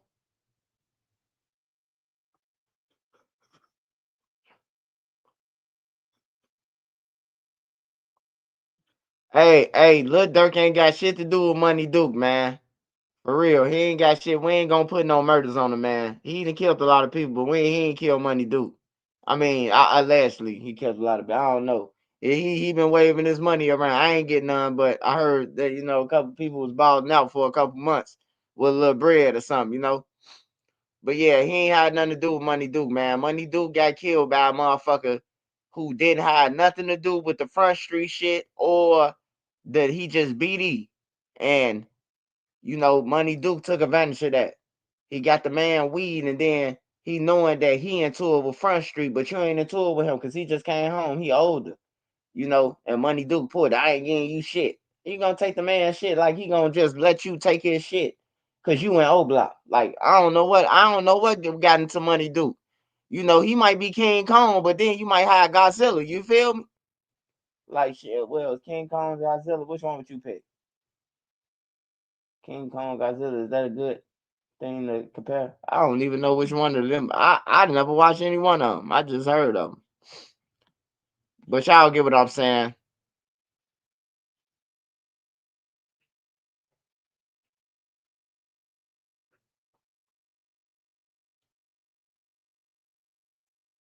All right, let's start with this one first, because this the O-Block number shit. Hola, este es Daniel y esa es la razón por que he elegido Bat. Hey, I could tell you this though. Hey, I could tell y'all this, man. If it rubbed the wrong motherfucker way, who in jail, that Lil Durk try to kill O-Block. If they in jail and they know some shit like a murder or something, it's all bad for Lil Durk, man. What the feds just did when they put this shit out here, they just opened up a can of worms, man. That's all they did, man. They opened up a can of worms. Now it's whoever bite for the shit. Whoever in jail because of Lil Durk them or was around Lil Durk them and went to jail. Hey, Lil Durk try to kill us. He trying to backdoor us, man. Fuck that nigga. He did it. You hear me? What y'all got for me? Oh, we'll give you 15 years, man, and put you on witness protection. We'll give you 10 and put you on. Oh, I'm gone. Lil Durk. Hey, look, Lil Durk closing in the walls on himself, man. I don't know what got into that guy. That guy got money and just started saying, fuck it, kill him. Hey, he a scary motherfucker, man. But it always a nigga who got bullied, man. He gonna do that shit with his money. Lil Durk was one of Estoy them. He planeando el got futuro bullied, que man. quiero para mí. Is bad. The thumbnail ain't no clickbait, man. This is bad. I can't believe what I'm seeing. Man, fuck what he talking about. Fuck what he talking about. Hey, look. I mean, not fuck what Trap talking about, because we finna watch his video. I'm sorry, Trap. But fuck what you talking about for right now. What I'm talking about. That nigga Lil Durk, he better hope that one of those niggas don't get a hold to this shit. And they like, man, you know, Durk was planning on killing y'all, bro. He told what's the name to go and kill y'all. Him, DD, and I'm telling you, that'll make the motherfucker who ain't got no commissary, no TV say, fuck that. I ain't finna sit in here and he's about to kill us anyway. Hey, that justified the trick on the motherfucker. He was gonna kill us anyway. Who gonna say something to you? Man, why you snitch on him? Damn, he was planning on killing you. Ain't no nigga in the street gonna be like, man, fuck that nigga. He, you know, you finna sit in jail for a nigga who's about planning on killing you? Hell no. That's justifiable, man. A lot of niggas could get a pass right now. Lil Durk did it. He tried to slime them out. You got to think about it. Which one worse? Him, a nigga who you was loyal to, who you was killing people for, he talking about killing you. That's why I put John Gotti in the thumbnail. John Gotti wanted Sammy the Bull to take the motherfucking rap. You know what I'm talking about, to take the weight and everything. When Sammy the Bull was sent to kill John Gotti, you hear me? He was sent, hey, look, John Gotti wouldn't be here if Sammy the Bull didn't save him and kill Paul Castellano, bro. Hey, look, all you got to do is pay attention. I'm talking about John Gotti now. Because Durk doing the same things, but Durk just sloppy. John Gotti, after he did all that internet shit, they ain't had the internet, but he was running out the courtrooms in the thing like he was on motherfucking he was like as if he had an internet. He running out the court building, smiling, beating Ricos and Ricos and Ricos and shit, and he doing shit. Hey, look, Paul Castellano son, Sammy the Bull to kill John Gotti. He didn't kill John Gotti, man, because he tried to understand. Like I like the little fella. Man, Sammy the Bull been bigger than John Gotti in the mob, bro. Like he been bigger than him. But when they killed the boss, they just took over. But on everything, man, Gotti was a snake too, man. Just like Durk is, man. If you plan on kill your own homie, man, ain't no need to say gang. Ain't no need to be in the gang. We get into an argument. Now you going to another one of the members and y'all cahoosing to backdooring me. Like that's some bullshit, man. I'd rather a nigga just stay with his family and stay with your girl and your kids. I'm cool on everything. That's why I be encouraging nigga, just chill with your family, bro. The streets ain't even worth it. Niggas be like, hey man, why you ain't popping out? What's the pop out for? When I was in the streets, nigga, I was in the streets 365 every day. Every day on the low end, all through Ellis Park, all through Mandrake, all up 39th. From Phillips to goddamn Lake Park. All that shit played out. All through Lawless Guard. All through Lawless. All through 35th. That shit played out, bro. The fuck you supposed to do that for the rest of your life? Fuck, I'm supposed to be out there just sitting out there like a sore thumb for the rest of my motherfucking life, like I done did that shit already. I just had a conversation with Billionaire Black before we get started today. I called Billionaire out of nowhere, man, just to talk to him. We was talking about it, and I was like, man, Billionaire, bro, I'm proud of you, though. You know, you a legend in this shit, bro. You made it, bro. Everybody around you dead. Billionaire been rapping before Duck them, before all them. Billionaire been rapping before Chief Keef, all them, bro. I swear to God, all them. He been rapping before all them. Buck 20. I was listening to Billionaire them in 07, 08. I was listening to Billionaire them on the low end. But I called him and tell him, man, you blessed, bro, that you still alive and you made it up out this shit, man. Take advantage of it. On everything, bro. He was like, that's love, Swipe. I was like, take advantage of that shit, bro. Like, ain't too many niggas here. You can't complain. You complain. Hey, look, you can't complain when you dead, man. All that complaining you doing while you alive, you can't complain when you dead, man. So go ahead and take advantage of this shit while it's here and that it's out on the flow. You hear me? Let's get into this video. I need y'all to smash that like button for me. We finna react to this Oblock, Lil Durk talking about sliming out his homies and shit. And then I'm going to interact with the Cash thing one more time. Cash is in a lawsuit for Stephon Mack. They saying that OTF killed Cash. That's what they saying in the paperwork, man. So we got to be looking out for something even more bigger with Cash to come out. Because if he put that out there, he a lawyer. Ain't no lawyer just gonna make up no shit, no paperwork, bro. You know, you can't just blame nobody. That's defamation. So the lawyer gotta know something that we don't know about FBG Cash in his murder case. That's all I'm gonna say. But let's get into this. What's the name? High Duty Low still on the street.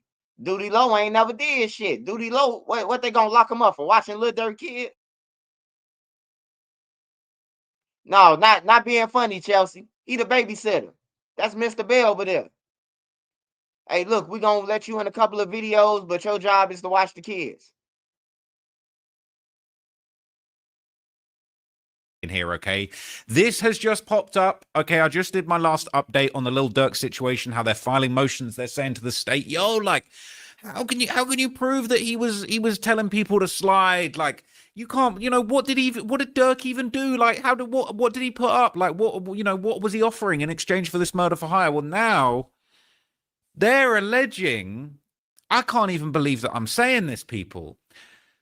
Look at this. They're alleging the feds are going to say, they're going to introduce testimony from a witness alleging that Lil Durk wanted OTF Didi and Booney Mo to kill Oblock members because they weren't retaliating for Von. This is some of the most damning stuff that we've seen. And look, I said it. All right. I said it. I said, look, when the feds start popping out with all the stuff that they've got on Durk, he's rapping about, I'm going to delete my iCloud, all of that stuff. This is what we're going to find out. We're finally actually getting some information. We're finally getting some crazy paperwork. We're finding out some of these secret conversations that were going on behind the scenes.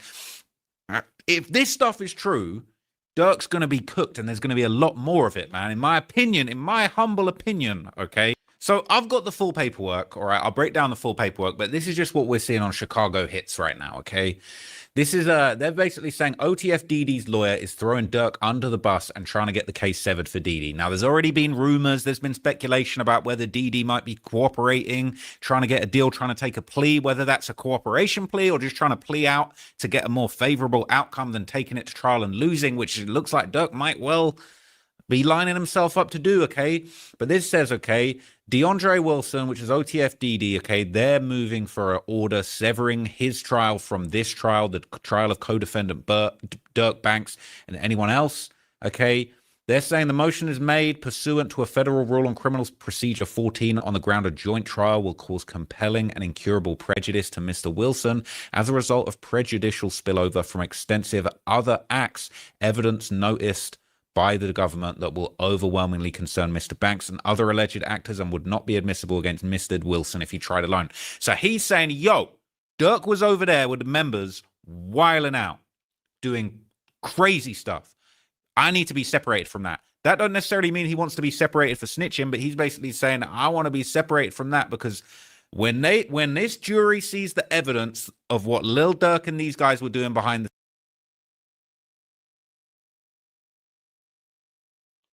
Hey, I'm telling y'all, man. Hey, look, Didi want that case severed, man, because they showed them all the evidence, and all the evidence point towards Lil Durk, man. I'm telling y'all, man, they want Lil Durk, man. The Fed's not stopping it. Lil Durk is not coming up out that motherfucker, man. I hate to say it for all the fans, all the groupies, all the cum guzzlers that's out there for Lil Durk. Hey, he not coming home, bruh. You might as well start picking out your new rapper now. You might as well start checking for a new rapper, man. I'm telling you, he ain't coming out of this shit, man. And then why is he in there? He gonna keep on getting bodies stacked on top of him. Cause niggas gonna really start blaming him when he get life in prison for one murder. Soon when he get life for one murder, watch how many niggas come out and say Durk paid me to do this, Durk paid me to do that. That nigga gonna be in Alcatraz some motherfucking well. the scenes for Slide for Von, I'm cooked. So we need to separate this, man. Look how crazy this is, okay? I've got the full paperwork, but I'll just break down what's here because this is obviously some of the most important stuff that they've picked out. This is wild.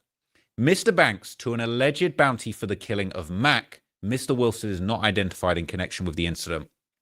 Oh my God. Mana Duke's in here. No.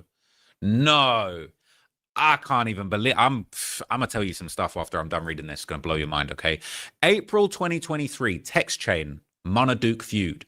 The notice claims a group text between defendant Banks and OTF members, including defendant DeAndre Wilson, DD, Antonio Jones, aka Booney Mo. Ooh, we're going to have a Booney Mo update for you guys too. And PW1 reflected Mr. Banks' frustration that Oblock were not properly retaliating for King Von's death. In the thread, Mr. Banks, not Mr. Wilson, declared, "I'm finna pipe it up." Booney Mo responded with, "Blood, it's green." Emoji of a car and a green light. All right, coded messages. We talked about coded messages in the last video. That green light got location, go. Green light, go. Like them lyrics. Yeah, you can throw them lyrics out at trial. Yeah, we can throw them lyrics out. But you want a text? Posting a green light emoji. Cooked, man. Cooked. Booney Mo responded with, "Blood, it's green." Emoji of a car and a green light. Getting stuff together now. No phones. No phones. Apart from this phone I'm texting you on now. Apart from that phone, no phones. The government expects PW1 to testify, so they got an informant about purported follow-up plans involving others. Significantly, the government attributes no statement to Mr. Wilson in this exchange. So DD's trying to say, yo, I'm in a group chat. I ain't even say it. I hear no evil, see no evil. I'm out here, man. No green light emojis on me. They're saying his presence is merely noted as being on the text chain. There is no claim that Mr. Wilson agreed with, endorsed, or acted on Mr. Banks' statement. April 2023, Instagram chain. Another text chain between defendant Banks, defendant Wilson, Booney Mo, and Devonshea Collier. It's THF Bezu, gang. That's THF Bezu. I just did the video about it. Ah, man. Nah, this is crazy. Allegedly shows Mr. Banks forwarding an Instagram message that he sent to rival Richard Ramsey, stating, "I got them hunting you up. Ads better have 3 ski masks on." Mr. Wilson is not alleged to be the author of the threatening statement. His name appears only as a participant listed on the chain. The notice does not claim that Mr. Wilson commented on, endorsed, or even responded to Durk's message. He's saying, they're wiling out so much in that group chat, I need to have my case severed because I didn't reply. I ain't part of that group chat. I left that. I didn't even know. I didn't even see those messages. That's the way he's going, man. Hey, you see what I'm saying? Hey, just imagine how many more motherfucking messages that them people got that they ain't put out yet. DD know that they in trouble, bro. Hey, I heard Durk saying the song, man. Is it deaf ain't easy or some shit like that? And he said, "The shit that we doing, I know we going federal." Like, that's just crazy, man. That in most of his songs, bro, he say that I'm going feds for the shit that I'm doing, bro. And he still keep doing the shit, man. He worked hard. He worked hard to get in jail, though, man. He deserved to be there. He need an Oscar for going to jail, man, because he worked hard for it, man. He worked hard than a motherfucker to get in jail. He rapped about it for 10 years, 12 years, 13 years. He been rapping about murders and robberies, man. He finally got grabbed.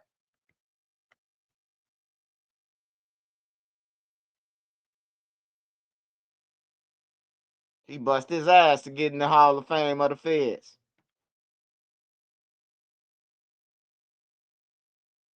It says April 2023, Booney Mo audio, a voice note allegedly conveying Mr. Banks' instructions regarding money and sliders. They're calling it getaway cars. Mr. Wilson is not identified and there's no evidence he received the audio message. Lyrics. The notice cites multiple lyrics by Durk, including "Aha," "Smirk," "Slide, slide, slide," "Don't respond to with Von." They drop in locations, "I'm getting it done." Rumors. "I don't want no dudes who you catch, I want the one I paid for." And "Scoom his ass." Bounty hunter. He ready to crack that Lil B down to get her off. That last one, I'm not sure if I'm buying that one. These statements are attributed solely to Mr. Banks. And then, is this the same stuff, or is this is a more detailed explanation because it's identifying Devonshea Collier as Zoo? So this says evidence that defendant Banks and others involved in the murder of Savia Robinson, who's Lil Pab, Quando Rondo's cousin, sought to exact revenge on another rival of defendant Banks at defendant Banks' direction. Specifically in April 2023, text messages by and between defendant Banks and OTF members, including defendant DeAndre Wilson, Antonio Jones, aka Booney Mo, and PW1, likely an informant at this stage, show defendant Banks feud with Oblock member Munna Duke. Over defendants Banks' belief that Oblock members were not properly retaliating for Bennett's death. In the thread, defendant Banks states, "I'm finna pipe it up," to which Booney Mo responds, "Blood, it's green," emoji of a car, green light, getting shit together now with no phones. Okay, so they've got the media. They're saying, see the media, iPhone 13 tags. They got the media in there. Okay, so look, when everybody said the feds ain't got nothing, they ain't got nothing on Durk, man. They ain't got nothing on Durk. He was just there. What have they got on Durk? Oh, they've just got one message where he says, "Hey, don't book nothing on my card." It's cat, man. They got that green light emoji, man.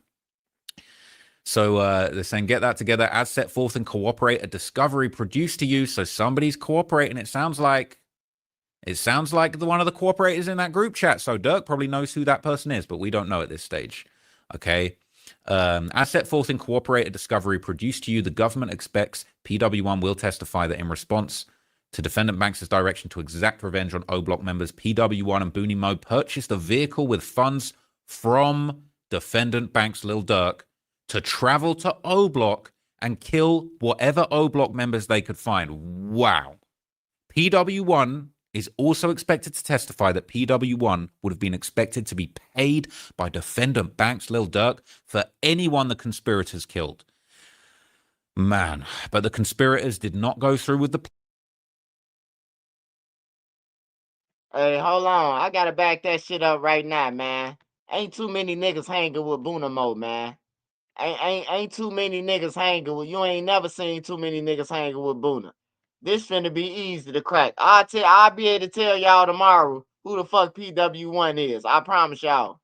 If I gotta call Zoo to hook it up, I'm gonna find out, man, who the fuck PW1 is.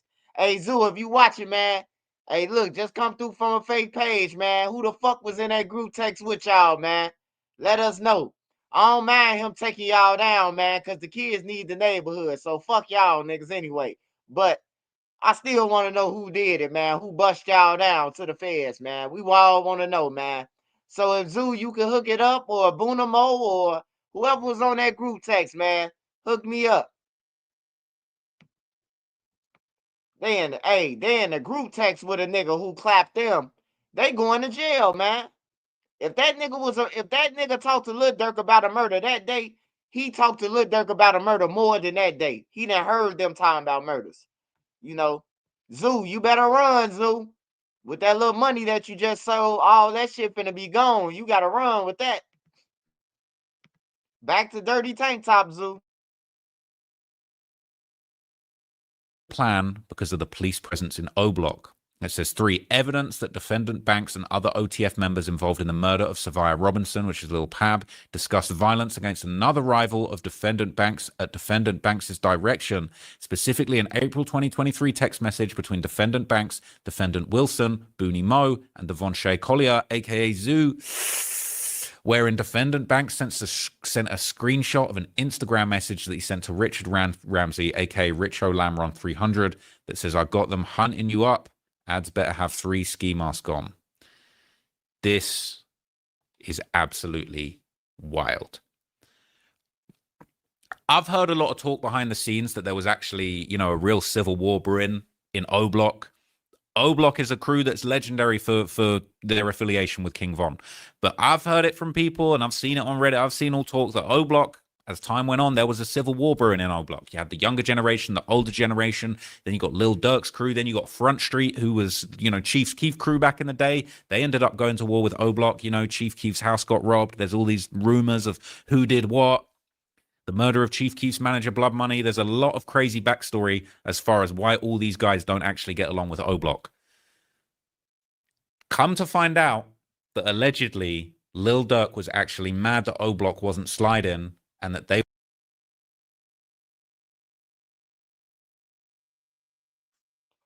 Yeah, Jam.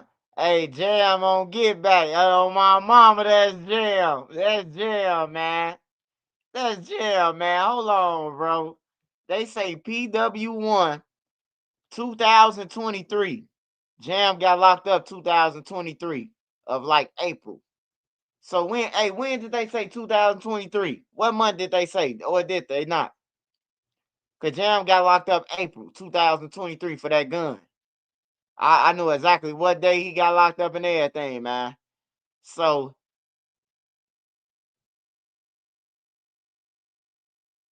yeah, man. Ain't too many niggas hanging with Boona and them inside they thread, bro. Like hell no, man. Ain't too many niggas hanging with them like that. That's inside they circle, like that's in there. They might pick up a goofy from something to go and do a murder for hire. But like in they group chats and shit, it's only certain people, bro. We finna be able to pick him off. They were having a feud with Marmaduke. And if you remember, Marmaduke ended up losing his life very recently. If you remember this, right? I did a whole video on the Marmaduke situation, and it's still a mystery as to exactly who was involved. But it says alleged Oblock gang leader among 2 killed in Edgewater shooting. Rashawn Marmaduke Vance was slain early Saturday, was an associate of superstar rapper Davon King Von Bennett. Also killed was Darrell Givens. 36-year-old man was hospitalized in fair condition. So I've got the full paperwork here, and it's going to give us a little bit more backstory.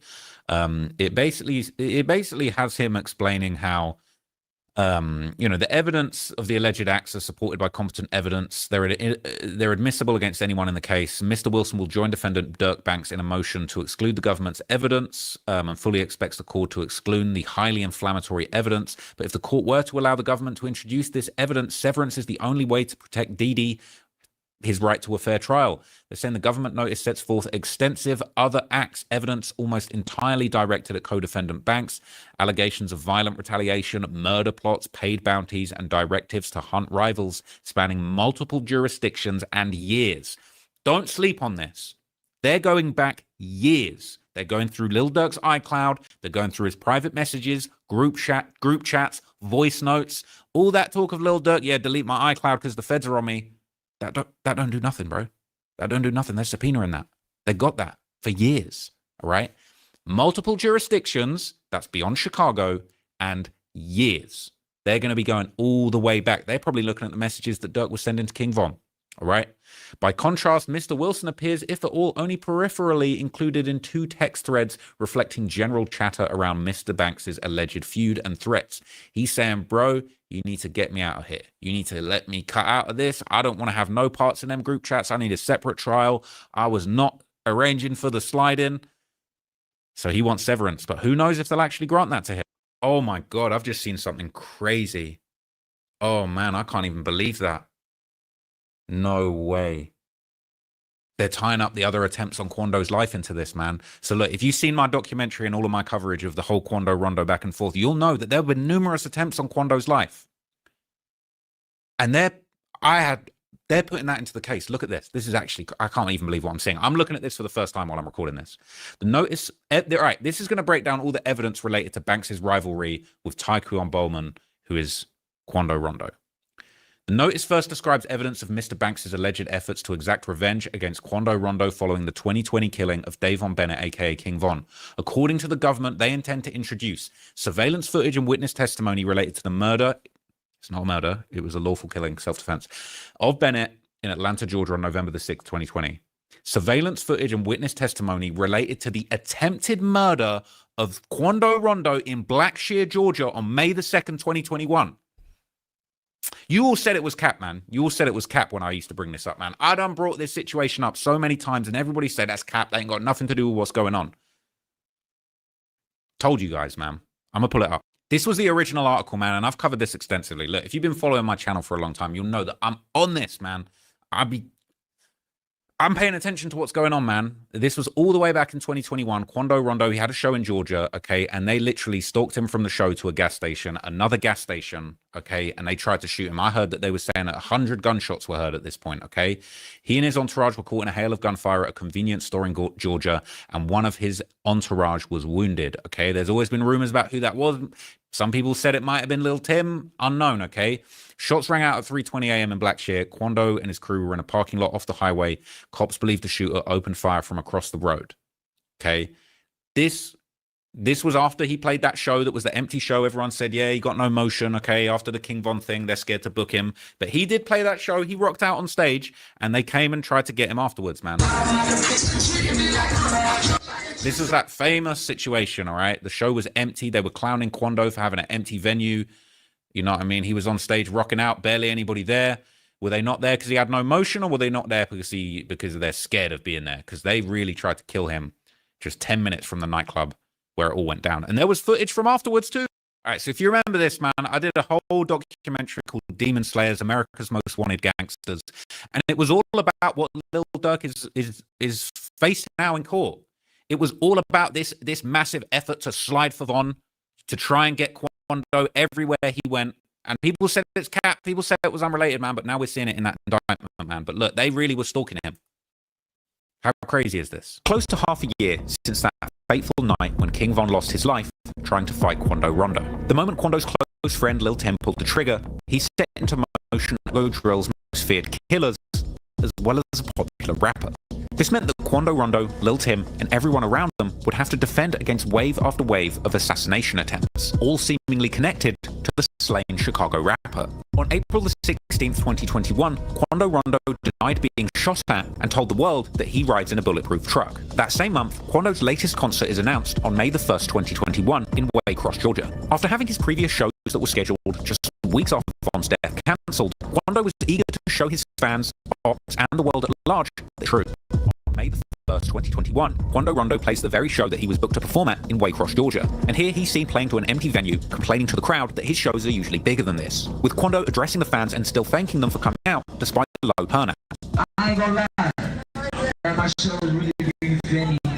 People at this, but I know I got a lot of shit going on, you feel me? But I still appreciate everybody who came out. I'm gonna rock this bitch out like it's 10,000 people in here. Come on, shit. When these images and clips surfaced, Chicago affiliates of Von and Durk, like Memo 600, would mock Quando, saying that he must have made a loss on that show. But as the night went on, that show's turnout would be the least of Quando's worries, as him and his entourage would leave the venue after performing, driving to a Circle K gas station just 11 minutes away in the next town of Blackshear. At around 3:20 a.m. after that show, Quando and his team would be in the parking lot of a gas station convenience store in Blackshear, Georgia. Soon after arriving, somebody began to open fire from across the road, with one man allegedly being hit in the hand and ending up in the hospital. Quando Rondo would flee the scene before authorities arrived. According to one report, over 100 bullets were fired at Quando's entourage during this incident. However, members of the public would arrive to the crime scene, beginning to film and posting the footage on social media, with the woman filming telling viewers that she was on the scene of the Quando shooting and saying that people had heard the gunshots from all the way down the street. And she would even walk right up to bullet markers where the shell casings had apparently been fired from all the way up the street.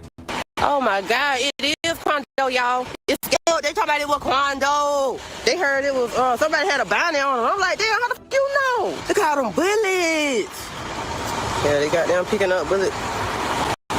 So look, I'm going to gas myself up a little bit. This is how you know that I be digging deeper into these situations than everybody else, okay? And ain't nobody else be analyzing the footage from outside. The woman is outside saying, I heard there was a bounty on Quando. All of this was going on, okay? And it was just... I don't want to say the wrong thing when it comes to the legal side of things, but like to an outsider, this appeared to be the Slide for Von campaign in action. Okay, this appeared to be Slide for Von playing out in real life. Okay, and you had all people dissing, all right, afterwards.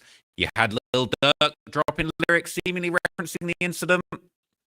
And now we're seeing it's all in that indictment. I'll play a little bit more of this and I'll go back to the indictment because, bruh, I don't even know what else is going to come up, man. There might even be more stuff that we've covered. Gang SAK, or the Section 8 kids, seemingly referencing the incident, with a caption saying, "Get Back Gang," which, if you didn't know, is actually another name for King Von's gang, along with audio from Lil Durk's song Hellcats and Trackhawks, that earlier song where Durk says that he's looking to catch somebody lacking at their show. Now, it's unclear whether SAK members were taking direct responsibility for the incident or simply celebrating a hit sent from Lil Durk or Von's crew, Get Back Gang. However, a black disciple from Georgia seemingly claimed responsibility for this hit on social media, leading people to believe once again that this was a hit affiliated with Lil Durk. Naturally, due to his extensive affiliations with the Black Disciple Street Gang, of which King Von was indeed a prominent member. Lil Pab also tweeted after this incident, brushing off the shooting and telling his ops to enjoy life and not let one person stress them out so much. And going on to post a picture of him in a later interview to pay the price for this. Lyrics and statements such as "Line and Who Wants Smoke," they be on my page like slide for Von. I know they trolling me. And his interview remark for some.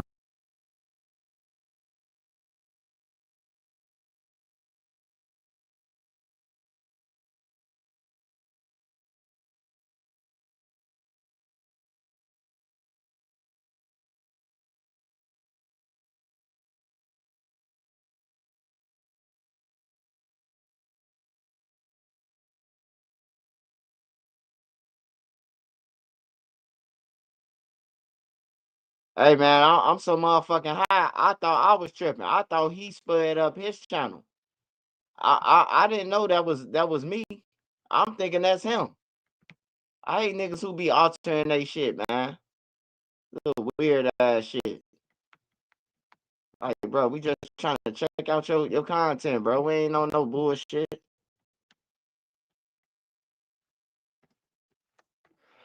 Who else did it? Who else did it? Lil Durk, Cuff Boy.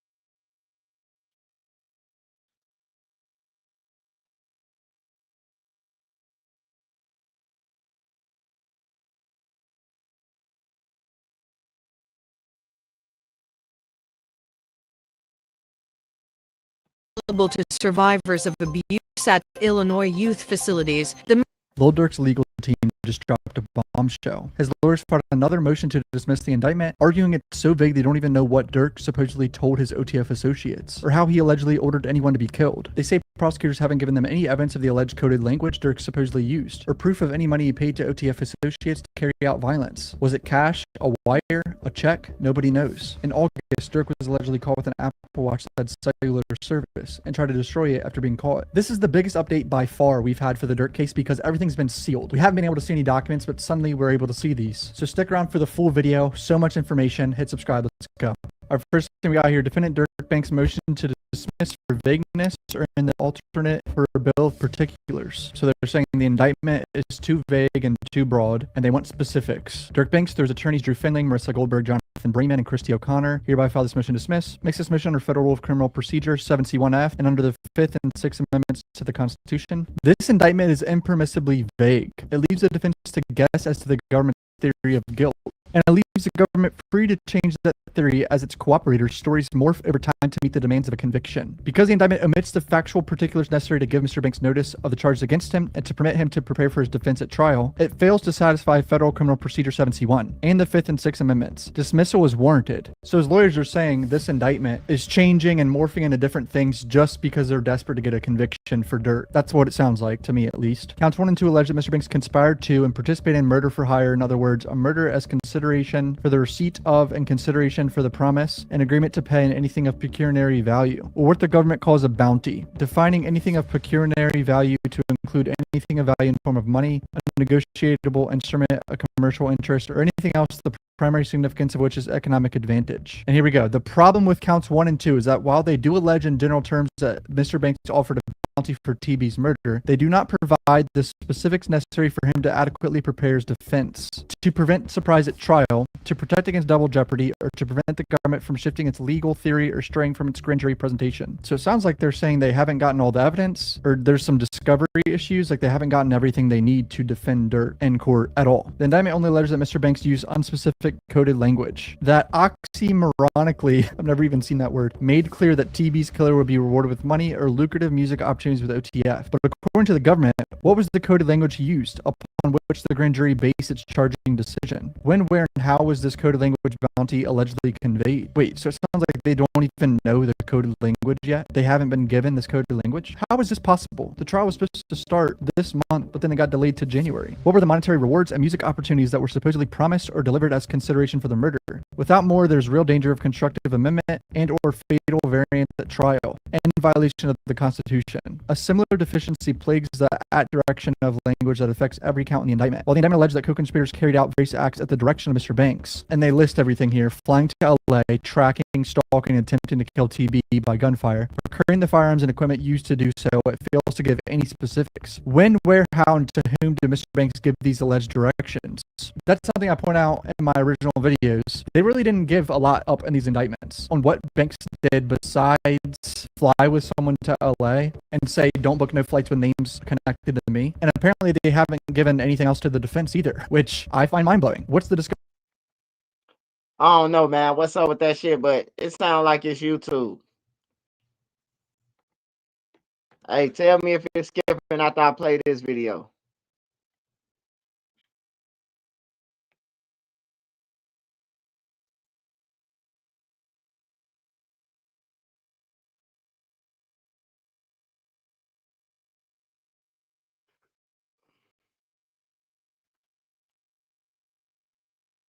But you never tell them how it feels.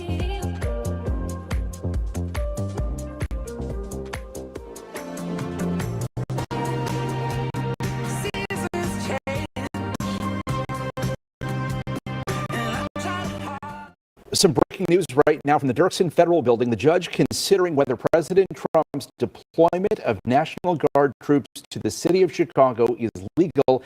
The judge is issuing her ruling as we speak. Our reporter Dana Rebick in the courtroom says Judge April Perry has said from the bench that she will be granting the temporary restraining order, at least in part, and that she will officially enter that order tomorrow. So on its surface and at first glance, I don't know what the fuck.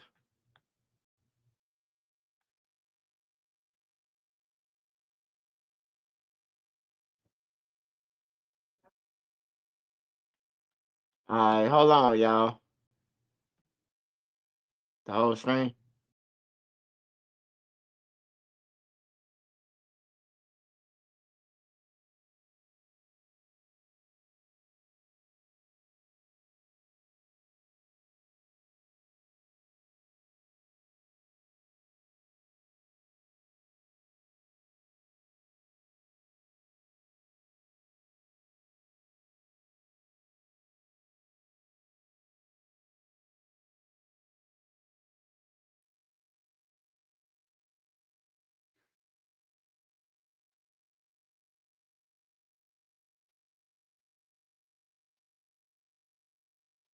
Yo. All right, is it chopped and screwed right now? Is it chopped and screwed?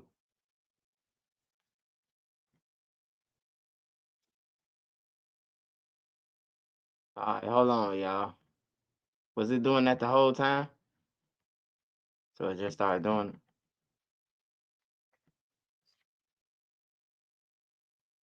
All right. All right, now hold on. We finna try it one more time.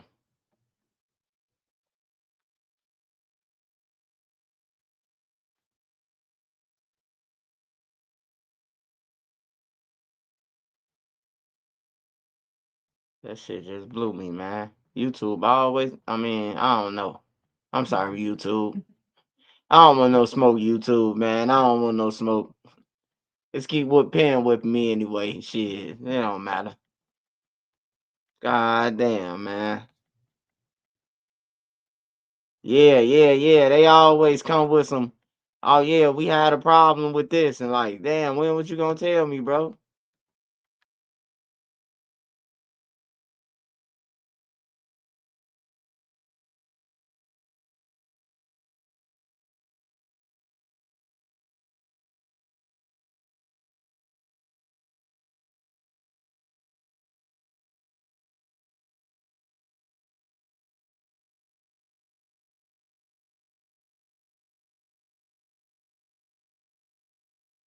Gunshots ring out in the Roseland neighborhood. The Civilian Office of Police Accountability now investigating a police-involved shooting. And WGN's Angelica Sanchez has been at the scene all day. This is at 111th and State. What are Chicago police officers saying about this now, Angelica? Have you learned more? That's right. Well, Ray and Micah, we can now confirm that this was not a fatal officer-involved shooting. We've learned that the man shot was taken to an area hospital. However, the area of 100th, 11th, and State still remains largely blocked off. Here's what we know. Chicago police say officers attempted to conduct an investigatory stop of a male subject in relation to a recent pattern of robberies. They say that the male subject fled and officers pursued on foot. Officers observed the subject armed with a handgun and gave multiple verbal commands to drop the weapon. Now, they say that was disregarded. An officer then discharged their firearm, striking the offender in the leg. Officers immediately rendered first aid to the offender, who was subsequently transported to an area hospital and initially reported in serious condition. All right. We back down, y'all. We back down. Down some bullshit. We back down. All right, let me see. Besides Lil Durk, so with Lil Durk, man, just be looking out for more paperwork every day, some new shit. Yeah, just be looking out, be expecting everything, man. Anything, man. It might come out and say he tried to kill a motherfucking mama, man. Next. But the feds, they finna play dirty with Drew. Drew playing dirty, getting motherfuckers fired. They finna play real dirty with Lil Durk. They finna start unleashing everything.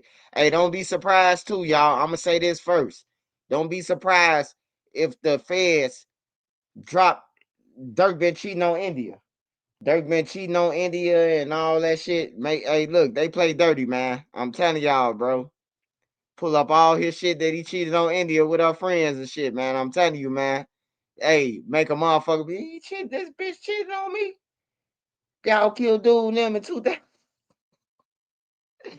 Shit get real. All right, let me find this Groves guy.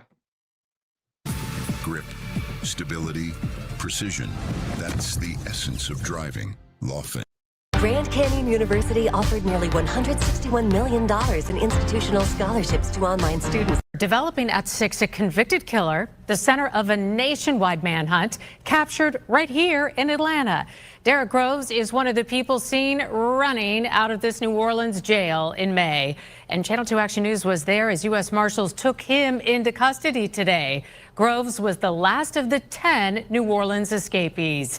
Investigators found him hiding in a basement crawl space under a home on Honeysuckle Lane. Channel 2's Tom Jones is live there right now. And Tom, you're the one who told the homeowner investigators had found the escaped murderer there. That's right, Linda. Richard McQueen told me he got a call from someone saying that he needed to come and check out his house. When he got here, this is what he saw. Take a look. The front door broken down. Take a look at that window there. It is gone. Look over there to the right. Hey, man, I got one question, man. I just got one question. I know the answer, but I'm trying to see something. How the fuck is you gonna escape from a prison, bro, and then whoop the female ass? How long you think you was gonna be on the run for? You on the run, nigga. You supposed to accept whatever she doing. You ain't come in the house last night.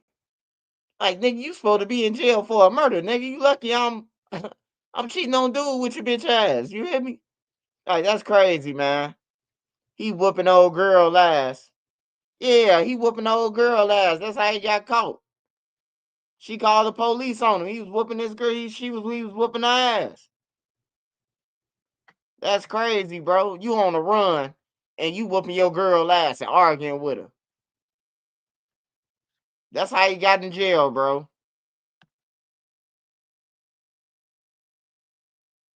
The garage door, it is obliterated. This home is a mess. McQueen says he didn't know his tenants and never expected to see something like this.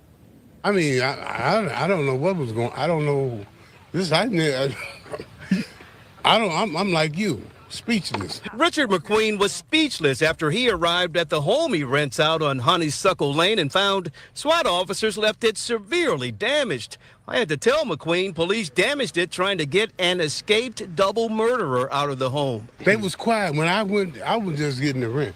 He says his daughter collected the rent and he had no idea who was living here. Police say they got a tip 28-year-old Derek Groves was in the home. They tried to get him to come out, but he refused. We deployed a number of canisters of gas to help move him throughout the house, which he moved to the basement of the house. Soon after, Clayton County K-9 was deployed in the crawl space of the location and found him in that crawl space. I recorded this video of officers bringing out a handcuffed Groves. As they led him away in a patrol car, he screamed something to our camera.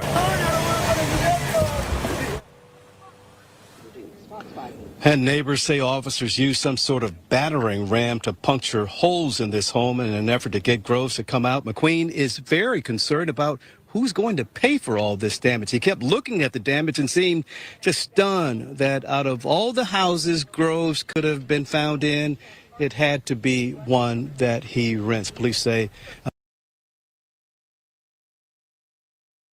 Hey, hold on. Hey, look, let's be clear, y'all. Let's just be clear, y'all. That girl ain't getting shit. She harbored a fugitive, bro. She is going to jail damn near. She ain't getting no reward money. You called after he whooped your ass. He been on the run for 5-6 months.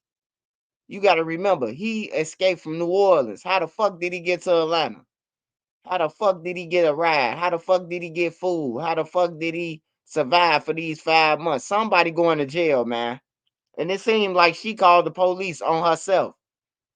She's in jail. Yeah, she got to go to jail. You was with the fugitive, the motherfucker we've been looking for 5 months. You got to go to jail. Yeah, bro. She called the police and you on the run too. Shit, like that's crazy. That's crazy though that he even arguing with her on the run, bro. Like when you on the run, bro. I don't give a fuck if somebody cheating on you, bro. Just let them cheat, bro, or you going to jail. They learned that Groves was here after they got a tip from New Orleans. We're live in Southwest Atlanta. Tom Jones, Channel 2 Action News. So many questions, Tom, about that damage and how he ended up there.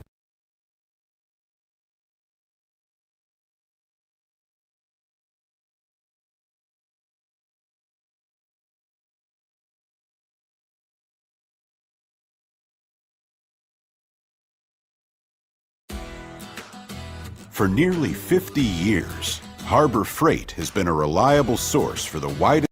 We are interrupting NBC News Daily because we are following major breaking news. Derek Groves, the one remaining inmate at large from that massive jailbreak from the jail in New Orleans in May, has just been captured in the last 15 minutes in Southwest Atlanta.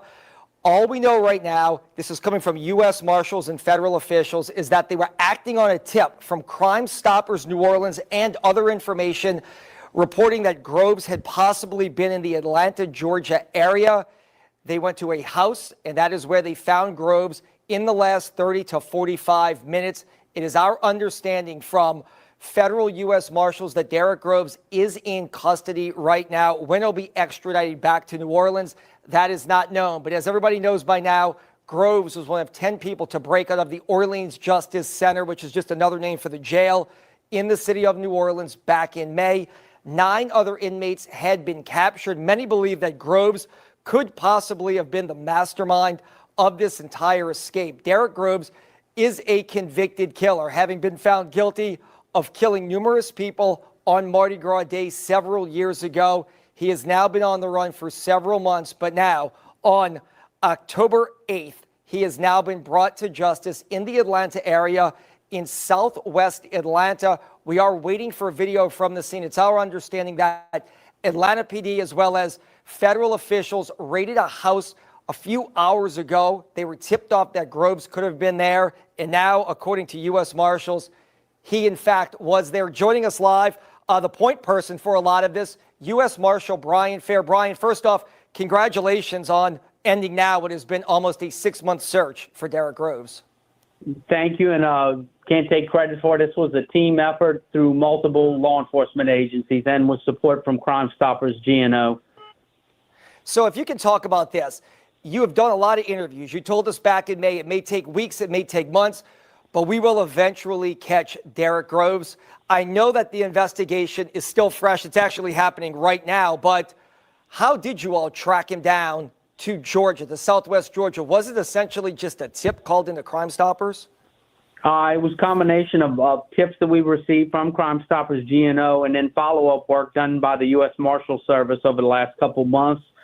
We developed information that he was possibly at a house on Honeysuckle Street in Atlanta, Georgia. And this morning, from what you saw in the news, was the follow-up of that. The U.S. Marshals New Orleans Task Force sent a collateral lead out to the U.S. Marshals Southeast Regional Fugitive Task Force in Atlanta. They, along with the Atlanta PD SWAT team, acted on that tip. And behind the scenes, there was a lot of investigative work done here in New Orleans by the Orleans Parish Sheriff's Office, the New Orleans Police Department, Louisiana State Police, FBI, HSI, and the U.S. Marshals. So there was a lot of manpower, hours, and investigation that went into this to today's result. Yeah, and look, Brian, we're all going to have a lot of questions. So is the general public watching this right now. Do you know how long he's been in Atlanta or how he got there? I mean, obviously he didn't fly. Does it seem like somebody transported him across state lines to try to hide him out in Georgia?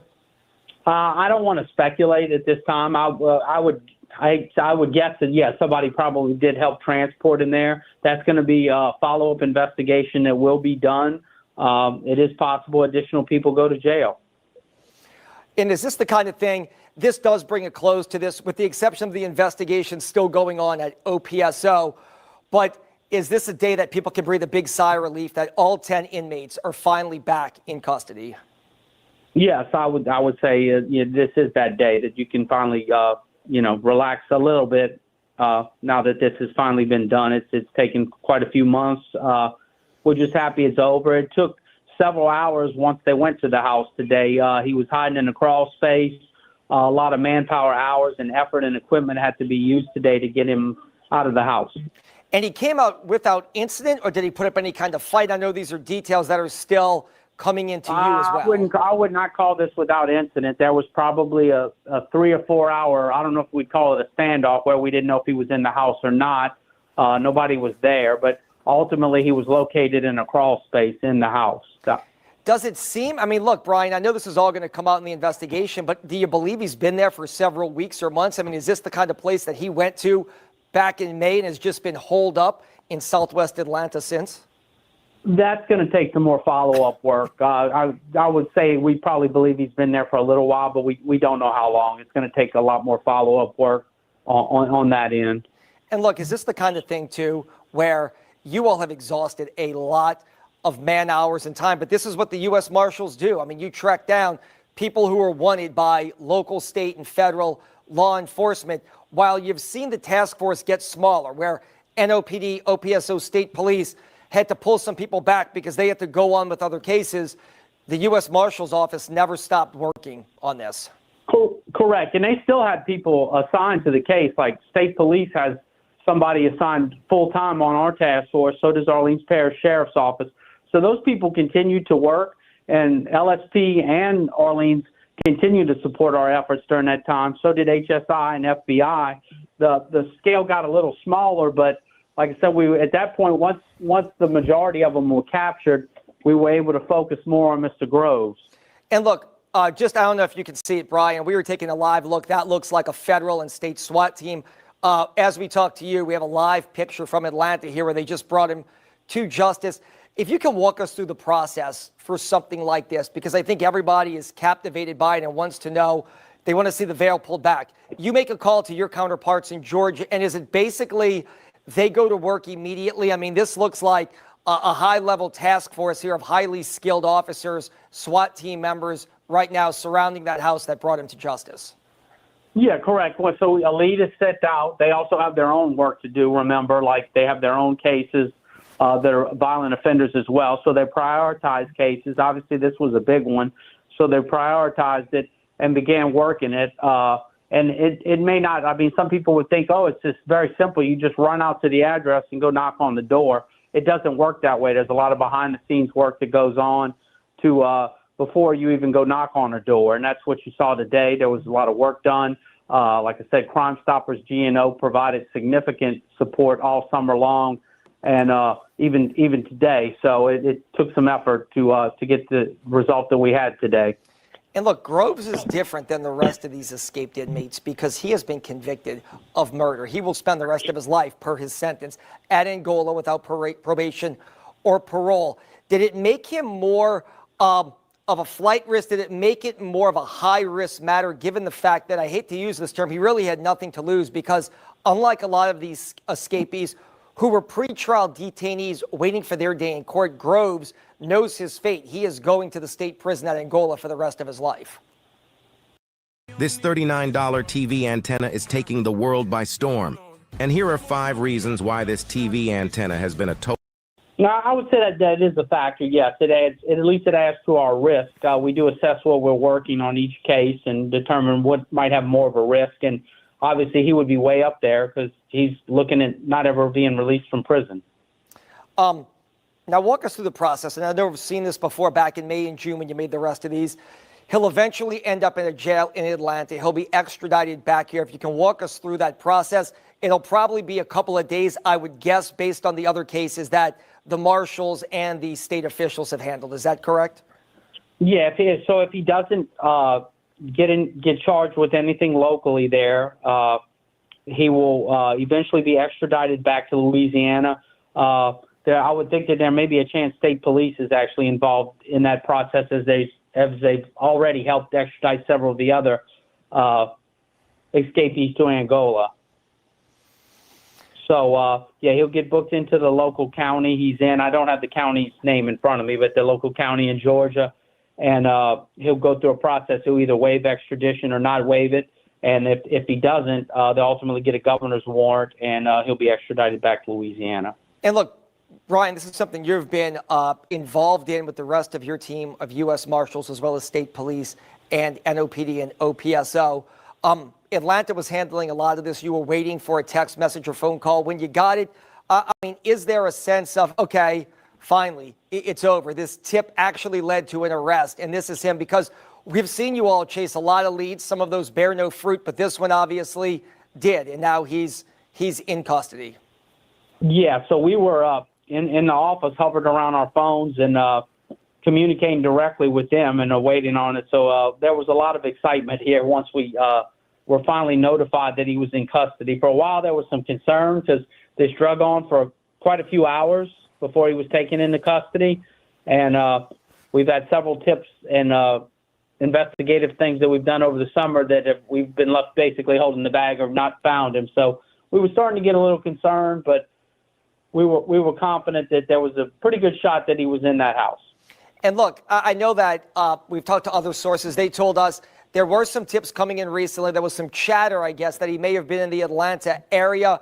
Is that kind of why you all focused in on this area? When you start getting a lot of tips and a lot of chatter, does it become reality?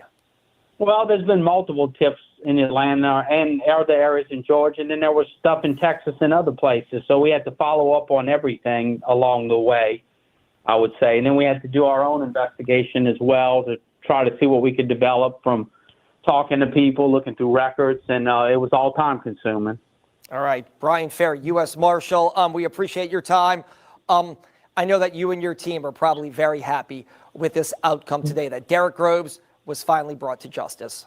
Yeah, the team is very happy with the end result of this. And when I say team, I mean all the agencies that were involved in this. It's not just the U.S. Marshals. It was all the other agencies and Crime Stoppers GNO. I believe everybody's extremely excited right now. All right, Brian Fair, U.S. Marshal, we do appreciate your time. Thank you.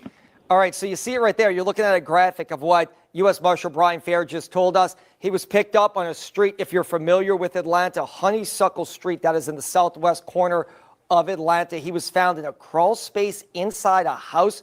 They say he was trying to hide out there, that no one else was in the house. This lasted about 3 or 4 hours where they tried to locate him and found him in a crawl space.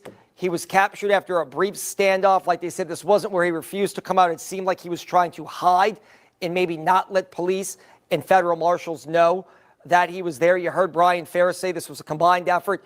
State police, New Orleans, FBI, OPSO, U.S. Marshals, everybody working.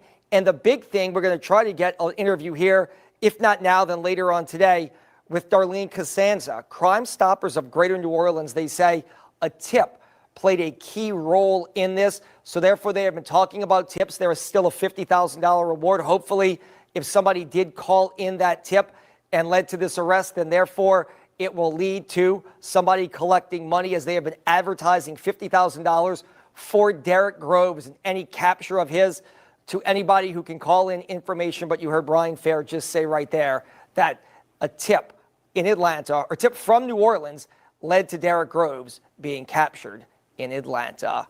I'm Travis Mackle. The time is 1:30. We're going to have much more in this developing story, still very much an active scene in Atlanta. You can get the very latest right now on WDSU.com. Keep looking at this live picture. We are going to leave it up from one of our sisters.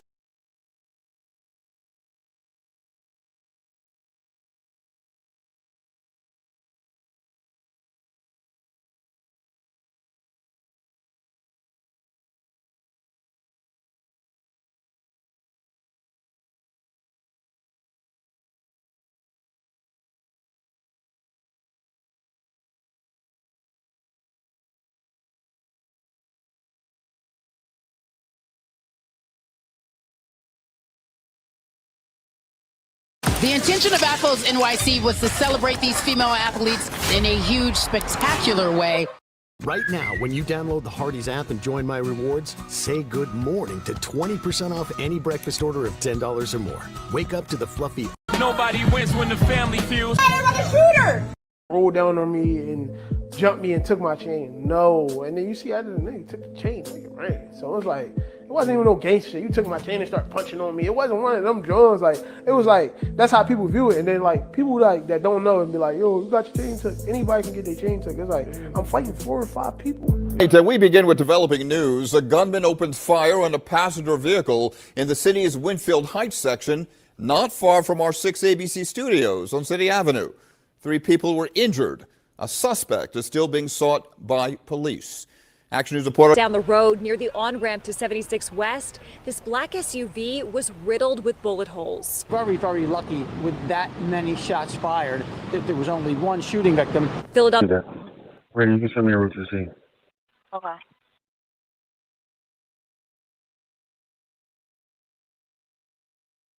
No Central J. Just be advised, 2900 Gordon's going to be stopped at Mountain View shot 38 times throughout the body. He's in critical condition.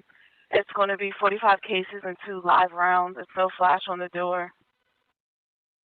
Over 100 shots rang out in Philly for just one man after he decided to taunt a local rapper, flashing a stolen chain that didn't belong to him. He'll later pay that price with his life. Today we break down what really happened, where and how this situation spanned from flexing on Instagram to real life street retaliation. Look, I don't care what nobody tell you. There ain't no such thing as being 1 foot in and 1 foot out when it comes to these streets and expected to live a long life. Whether it's 1 foot in or 2 feet in, you still in it. And truth be told, you might get a 5-year run on a good street, but after that, it's over. You throwing your life away for temporary fame, fast money, and false love. Is it worth it? 9 times out of 10, they'll tell you no, but the ones in the streets will tell you yes. It's on you. Taking from somebody who really came from it. Making a full transition was the best move I ever made in my life. We look back at these youngins with racks, 40,000 on them in these stories, and they only wanted their lives. Posted in the best hotels, dealing with the prettiest girls in the city. But that lifestyle comes with 2 sides. One way, you might shine for the moment. The other way, you gotta keep looking over your shoulders every day. As mentioned at the very beginning, in today's story, we got a situation where a man was gunned down after taunting a local rapper, flashing his chain that was allegedly taken from him by this man and his crew on camera. We're gonna go over the facts, the timeline in chronological order. And I want y'all to really think, at the end of the day, is the streets really worth it? But before we go over this one, I want you guys to remember, I don't give you no angle. I just give you the story. So with that being said, make sure you like, comment, and subscribe. We'll jump right to it. Now fam, if you've been paying attention, you can see Philly turning into one of the realest and deadliest music scenes in America right now.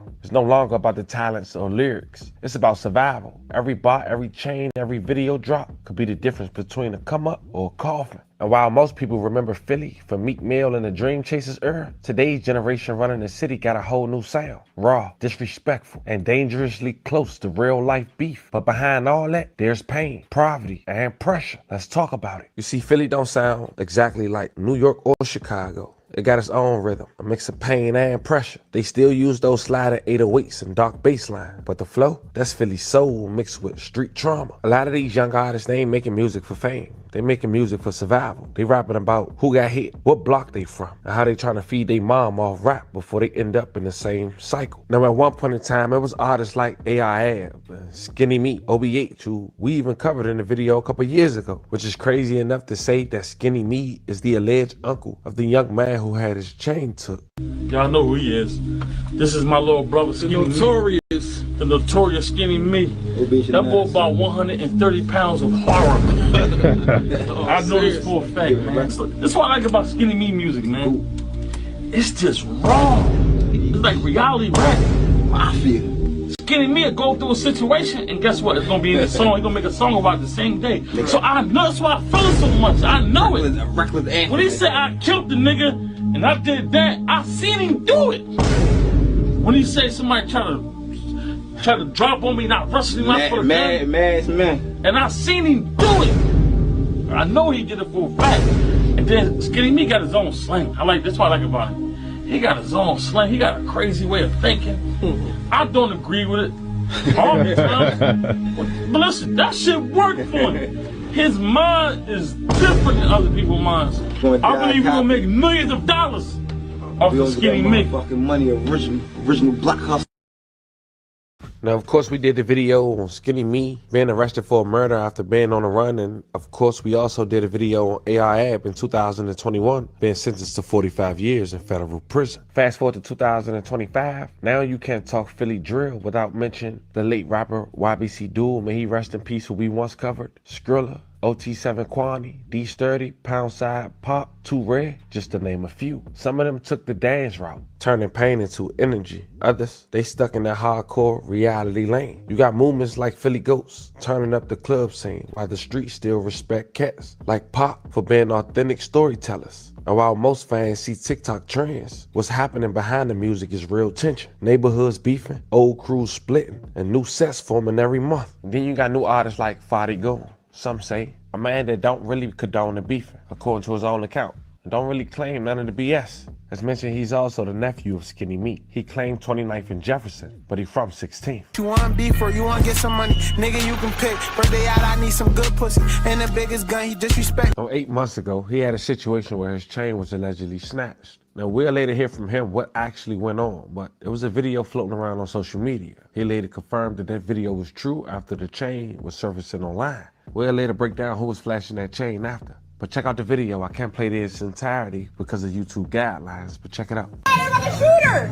Oh my god! They want that chain so bad! What's going on? Oh my god! Oh my god! Oh my god! That's Fadi Go! Fuck out too. What's going on with you, man? What's up? No, I don't do that no more, bro. What's going on? It be more so like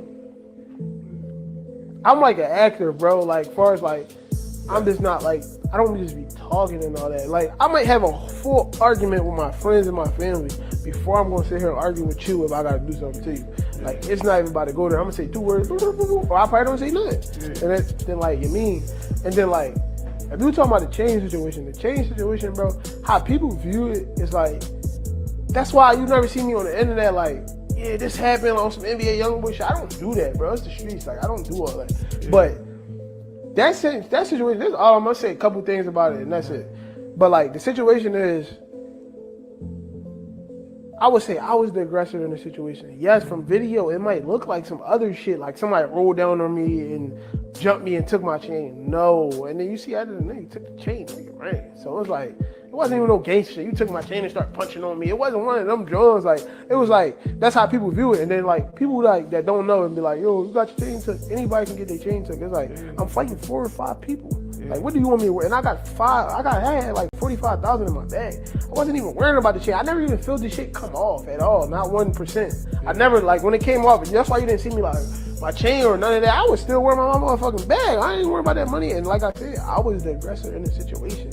Like, yeah, I'm not even gonna explain what happened, but it might look like, yeah, they rolled down on somebody going. It was never like that. I was the aggressor in the situation. And then I just got the bad end of the stick, which is the streets, which I respect the streets. So, like, I love how you play, because niggas would have tucked their toe and... Yeah, no, I be outside every day by myself. So, like, it's not like, and I can still go anywhere I want, shoot a video, still do what I want. You know what I'm saying? I understand this shit, bro. I don't really, like, dwell on that. Like, I never woke up every day like, bro, I know who I am as a person, bro. I ain't no one of them niggas that you just play with, so I ain't never, like, look at it like how other people probably viewed it, or fans. I understand this shit. It's trolls, motherfuckers trolling me. I don't pay them. Bro, somebody probably pull up a troll, somebody trolling me. I'm saying I love you, laughing at them and all that. Being off, that shit I do, bro. I'm untrollable. You can't troll me because I know who I am as a person. Like, I ain't no soft ass nigga, none of that. And I was the aggressor in the situation, so.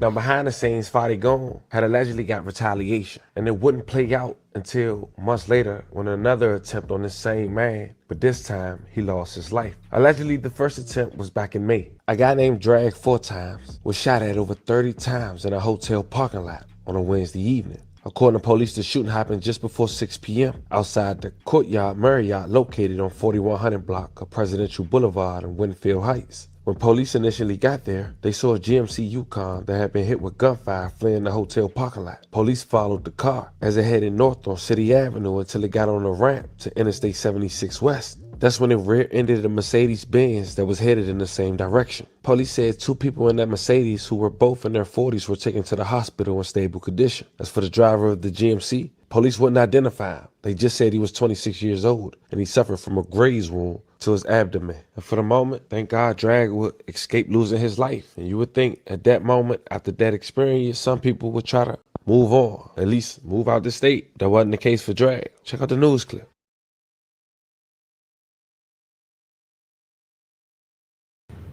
Wednesday night, we begin with developing news. A gunman opens fire on a passenger vehicle in the city's Winfield Heights section, not far from our 6 ABC studios on City Avenue. 3 people were injured. A suspect is still being sought by police. Action News reporter Caroline Goggin and her photographer Tom Kelly found themselves in the middle of the chaos, and she joins us live in Winfield Heights with a witness account. Caroline. Rick, we were actually here in the station parking lot when we heard dozens of shots fired earlier this evening. Just minutes after we headed out of the parking lot to our original story, not knowing that those shots were fired just down the road from here in a busy area right around rush hour. Almost 40 shell casings coated the parking lot of the Courtyard Marriott at City Avenue and Presidential Boulevard.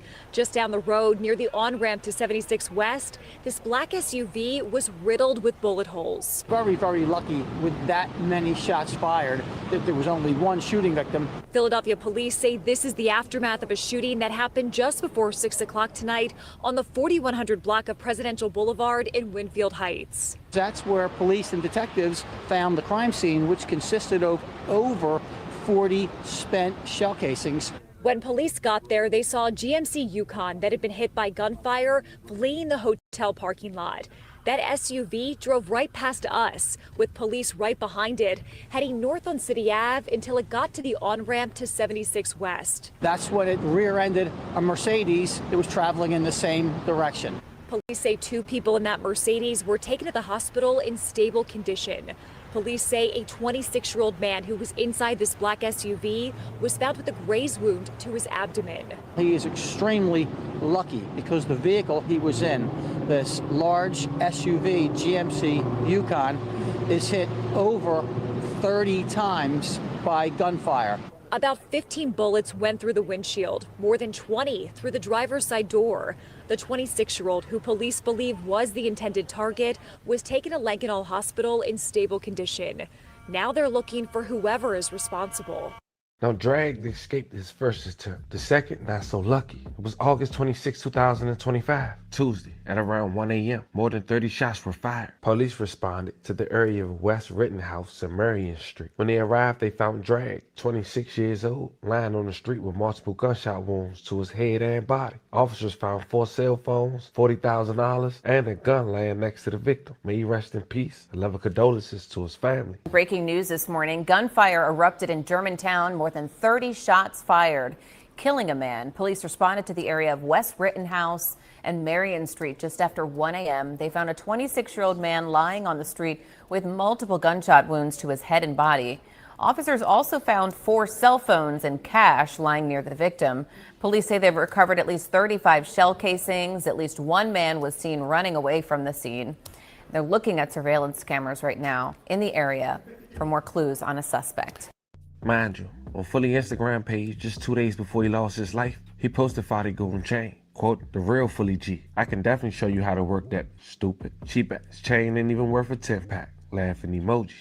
But in the next post, the same Drag knew he had money on his head because he had $100 bills writing out, hurry up, ass up. Little did he know 48 hours later he would lose his life. But the next day after losing his life, the same Fadi Golden had the last laugh. He would drop a music video with the lookalike of Drag. The song was titled Bad Guy. No peas when I'm pushing. Is you grabbing or you not? You can open before you buy. Nigga ain't no. Now, I figured I'd tell you this, but it wasn't confirmed. But Drag was allegedly one of 2 accomplices who robbed an armored truck employee for $700,000. An urgent hunt for these 2 suspects caught on surveillance cameras robbing the driver of an armored vehicle at gunpoint. Police say they got away with an estimated $700,000 in cash. The suspects approached, committed the robbery, and fled, all in a course of 15 to 20 seconds. It was around 10:30 Tuesday morning at an H Mart grocery store in Cheltenham, Pennsylvania. In the video, you see the driver of the armored vehicle carrying a money bag into the store. But just before they step inside, you see the 2 suspects, guns raised, coming up behind them. Just outside of the camera's view, police say they then forced the driver to turn over their weapon and the bag of money. Then you see the suspects, again, both wearing masks, covering their heads, taking off, one still pointing the gun at the driver. No shots were fired and no one was injured. It's unclear if the armored car driver had a partner or was alone. Police say they later found the getaway car, a black Acura, but no one inside. Now the suspects still on the loose. Officials describe them as, quote, 2 black males, one armed with an AR-15 style pistol, the other with a handgun. A scenario like this is very, very dangerous when there's firearms involved. Could be, somebody in the area that doesn't see what's going on, gets involved in a gunfight. So we're definitely concerned this could escalate to somebody getting seriously injured.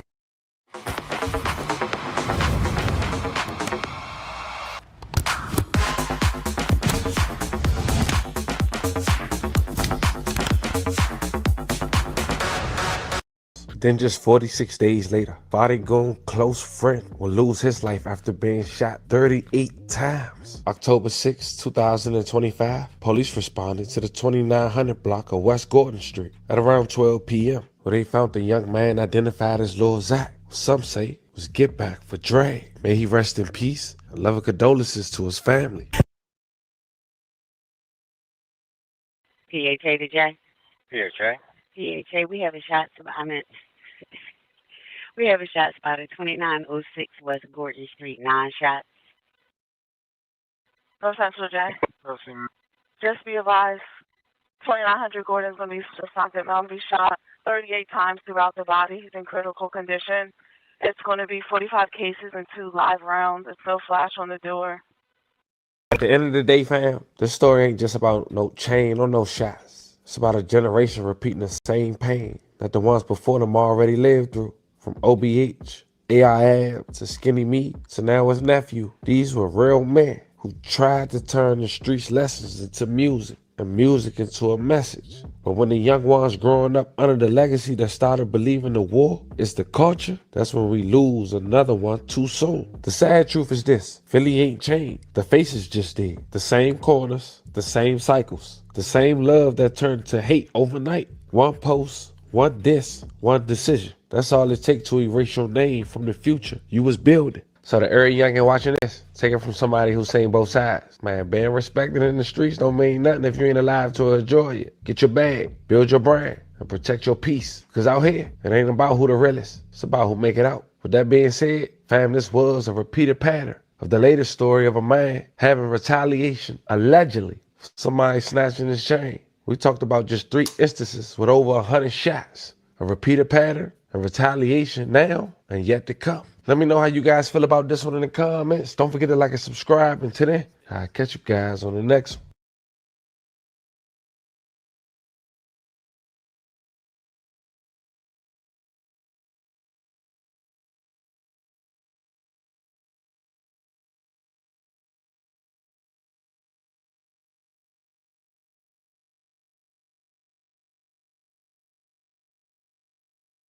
Everybody wins when the family feels. The mother, cause that's the lady who raised me. I call you mommy cause you. He drops the gun. Oh, man. So now when they do ballistics on the gun, guess who DNA is all over the fucking gun? Mine. What? What do? They come get me for this shit. So they're asking me like, yo, we know this is not you because it happened at the club. We watching the cameras. They want me to tell them who that is. Fam, today we got another crazy story to talk about. Now listen, I was doing some research on this Lil Durk situation. I came across new information submitted by one of the co-defendant's attorneys. And as I started digging deeper, more shocking details started to surface after that recent court date just yesterday. So I realized I'm gonna need a little more time to put all this together the right way. But in the meantime, I ain't wanna leave y'all hanging. I had another story lined up to bring to y'all this morning regardless. And this one that really shows how fast things can turn left, even inside family. Earlier this week, reports surfaced about a man who lost his life at the hands of his own cousin. He was found deceased by his girlfriend after she hadn't heard from him for a while. And the dude we talking about today was a local rapper, a dude with a rough upbringing who spent time incarcerated as a juvenile and even took a charge for his homie years later. We'll hear from him and we'll go over what allegedly led to his death. And let's just say, like my mother told me, money is the root of all evil. That's what we got here today. 2 family members losing their lives over money. And at the end of the day, nobody gets nothing. Today we're gonna break it down in chronological order while paying our respects. But before we go over this one, I want you guys to remember, I don't give you no angle. I just give you the story. So with that being said, make sure you like, comment, and subscribe. We're gonna jump right to it. Before we talk about what's happening in South Jamaica today, we gotta talk about where the community really comes from. South Jamaica, Queens is one of those places that's built legacies, survivors, and hustlers. A neighborhood that's been through poverty, crime, music, and resilience all at once. Back in the early 1900s, the part of Queens was mostly farmland and open fields. By the 1940s and the 50s, as more black families moved from South looking for better jobs and opportunities, South Jamaica became a strong working class community. Families were tight, neighbors knew each other, and everybody looked out for one another. But as decades went on, that picture started to change. In the 1970s and the 80s, the neighborhood saw the same thing a lot of urban areas did. Drugs and a lot of greed for money. That's when South Jamaica really started to make headlines, not just for violence, but for people who rose up out of it. You had crews like the Supreme Team, led by Kenneth Supreme McGriff, who controlled large parts of the neighborhood's drug trade in the 1980s. The Supreme Team story would later inspire countless rappers, movies, and even major label artists connected to the era. Due to recent events, the elevation to a place of peace and rest for my brother and friend, Irv Gotti, and the buffoonish display of my son, Kyle Robinson, I am forced to make a public statement in defense of Irv and his family. I do not indulge in idle chit-chat. When I speak, I have something to say. Kyle Robinson does not speak for Irv or Irv's family, nor does he speak for me or my nephew, Gerald Prince Miller. I was disgusted when I heard about the things he said as far as representing Irv's family. I regret having to take these steps, exposing his lies and fraud. But as a man, you call out those who make inappropriate or false statements. No one gets a pass. I would not be who I am if I favored him simply because he's my son. He is my son, and I love him. But I will never condone or associate with his conduct and behavior on the internet. I let him know men don't argue and beef behind a mic on the internet. Real men move in silence. He had a choice, me or the net. He made his choice. And until he forsakes the clown show, which is the internet, I will never speak or associate with him, especially when he makes veiled threats talking about we. Who is we? Prince and myself do not promote threats of violence. We different. We are masters of self-defense. If you ain't talking about positivity or growth and goals, keep your mouth shut. That goes for everybody. Rest in peace, little bro. And mourn in peace the entire Lorenzo family. But what made South Jamaica stand out wasn't just the crime. It was the contrast. You had hustlers on one block and homeowners raising families on the next. Churches, barbershops, corner stores, all standing right beside boarded up houses and street memorials. By the 2000s, South Jamaica name already had traveled across the world through music. Artists like 50 Cent, Lloyd Banks, and Tony Yayo all came from right there. Their stories weren't fiction. They were born out the same environment. 50 Cent himself survived being shot 9 times just blocks away in 2000. And that moment put Jamaica Queens back in the national spotlight. Where were you shot? In my hands, my legs several times, like 5 times in my hands, and then in my legs, and then in my face.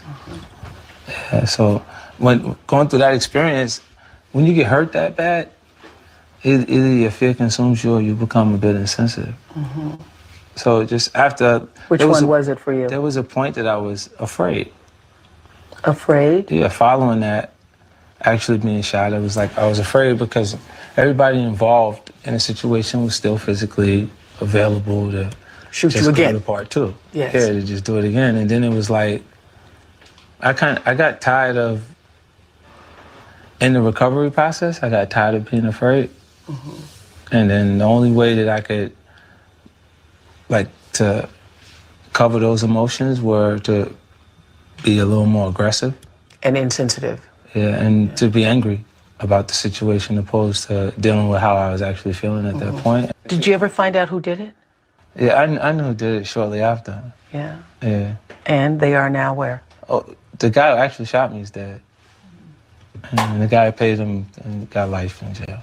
But what most people don't see is beneath the music and street story. The community kept evolving. New homeowners moved in, schools were rebuilt, and city programs tried to clean up decades of neglect. Yet, even as the neighborhoods began to change, poverty and gun violence still lingered in the background, especially among the younger generation. Fast forward to 2025, and today's South Jamaica is at a crossroads. On one hand, property value are rising. Homes that sold once for $90K, now pushing over $700,000 on Zillow. You got new families moving in, new developments, and the air train just minutes away, taking folks straight to JFK Airport. One of those individuals who bought a home back then when the property value was considerably low was in 2006, a young woman identified as Tyra McFarland, who was an assistant deputy warden for the Department of Corrections. She was hired in 1996, and by 2017, she was making over $118,000 as an assistant deputy warden for the city of New York. And that one house she bought on 116th Road, Jamaica, New York, has been listed and sold for $600,000 on the 1st of this month. But with the homeowner no longer living, there's been a big dispute on who the funds actually go to. But that's when two cousins, both cousins who family members said grew up together, come into play. One happens to be an aspiring rapper who go by the name of YP the YG. He was 37 years old. Growing up in Jamaica, Queens, he talked about going to jail as a juvenile, being sentenced to 1 to 3. And after coming home, he had to take a charge for his homie, a guy who he thought at first was his friend. You come from such a good structured home, and what made you want to do crimes and shit like that, or get into trouble? I ain't getting the crimes. I held my nigga down. I'm saying my first juvenile case, I did some dumb shit. Bring it up. Yo, I'm gonna be so real. I did some dumb shit as a juvenile. We're gonna talk about this stupid shit. I was in the process of doing one crime and got locked up for a crime I didn't even do. I did a 1 to 3 for a crime I did not do. I kid you not, but I took it because I was scared to go to trial. I was sitting on somebody's step. This is when this was juveniles. Yeah. Navigators was lit back then. The shit that you put in the car, them shit was like $100, $200 when they first came out. The GPS? The GPS Okay. Navigator, Yeah, yes. yeah, When yeah. they first came out, them shit was like a buck and change, 200. Yeah. It was one in the car, so I sat on somebody's step and I'm peeping the car like, yo, I'm about to spark plug the window so I can get the GPS. Yeah. So police drive by as I'm sitting on the step. I kid you not. I put this on my mother's soul. This is exactly how this shit went down. Police drove by. They stopped and said, "Hey, what you doing?" I said, "Nah, I'm just sitting here, man. I need some air." Some little bitch came out the crib of the step I was sitting on and said, "Yo, he's trying to get in my house." I kid you not. I went to jail for burglary, bro. I went to jail for attempted burglary. How the fuck do you attempt to burglarize something, bro? So that's crazy. I went to jail. I did a 1 to 3 for attempted burglary because this little bitch kept coming to court, and my lawyer was like, "Yo, but they got you sitting on her property. They don't got you doing nothing, but I think they're giving you a good deal." Nigga, now that I'm older, I should have went to fucking trial, bro. I'm gonna take that. Cause what was you facing if you blew trial? 5 years for sitting on somebody's step, bro. I didn't even get the navigation system, nigga. I did a 1 to 3 behind sitting on somebody's step. Wow. Now my second charge, I had to hold a friend down. I'm not gonna get into names, but I will get into details. Mm-hmm. A nigga I fucked with that I thought was my nigga. Yeah. Thought was my good friend. He got into a situation over a female. Uh-oh. And the female was like, I was renting a room to her. And she was like, she was beefing with him at the time and was like, "If you don't come get this gun out my house, I'm gonna give it to your PO." So he said, "Yo, YP, do me a favor." I said, "What?" "Yo, go get the gun from this bitch before she call my PO, my nigga." So I take the gun, I wrap the gun up, I put the gun in the attic. This nigga catches into an argument with her other nigga. Because there's not nobody's girl. They're both just dealing with the girl. Oh my God. He catches to an argument with her other nigga. "Come to my house, yo, YP. I need a favor." "What?" "Yo, come bring that downstairs." I come downstairs, I give it to him. He goes to the club. He shoots the nigga. Oh, Lord. Right? Listen to this shit. Listen to this shit. I can't make this up. He go to the club. He shoot the nigga. Right? He gets away. But somehow he drops the gun. Oh, man. So now when they do ballistics on the gun, guess who DNA is all over the fucking gun? Mine. What? What do? They come get me for the shit. So they're asking me like, "Yo, we know this is not you because it happened at the club. We watching the cameras." They want me to tell them who that is. I didn't tell them who it was. They hit me with the charge.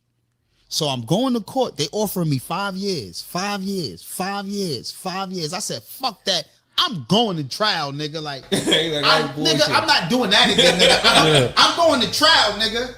The day of trial, they went from 5 years and said, "McFarland, we'll offer you 3 years probation." I said, "Yo, give me time to think about it," right? So I called my shorty and was like, "Yo, they went from 5 years to probation." She said, "That means they don't got nothing." My lawyer's like, "Go to trial." Let me tell you why I took the probation. I took the probation. I completed the probation. No violations, no nothing, right? I took the probation to do my nigga a favor, even though I'm clearly not his nigga. If I take the charge, they can't spin back and try to charge him.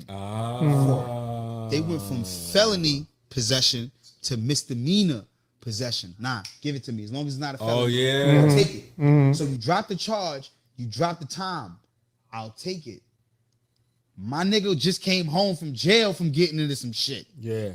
They would have smoked him. They'd give him football numbers. They'd have smoked him. Oh, hands hell down. yeah. They'd have smoked him. He just did 5 years. They'd have smoked him. Hands down. They'd have smoked him. So I took the charge so they don't smoke him.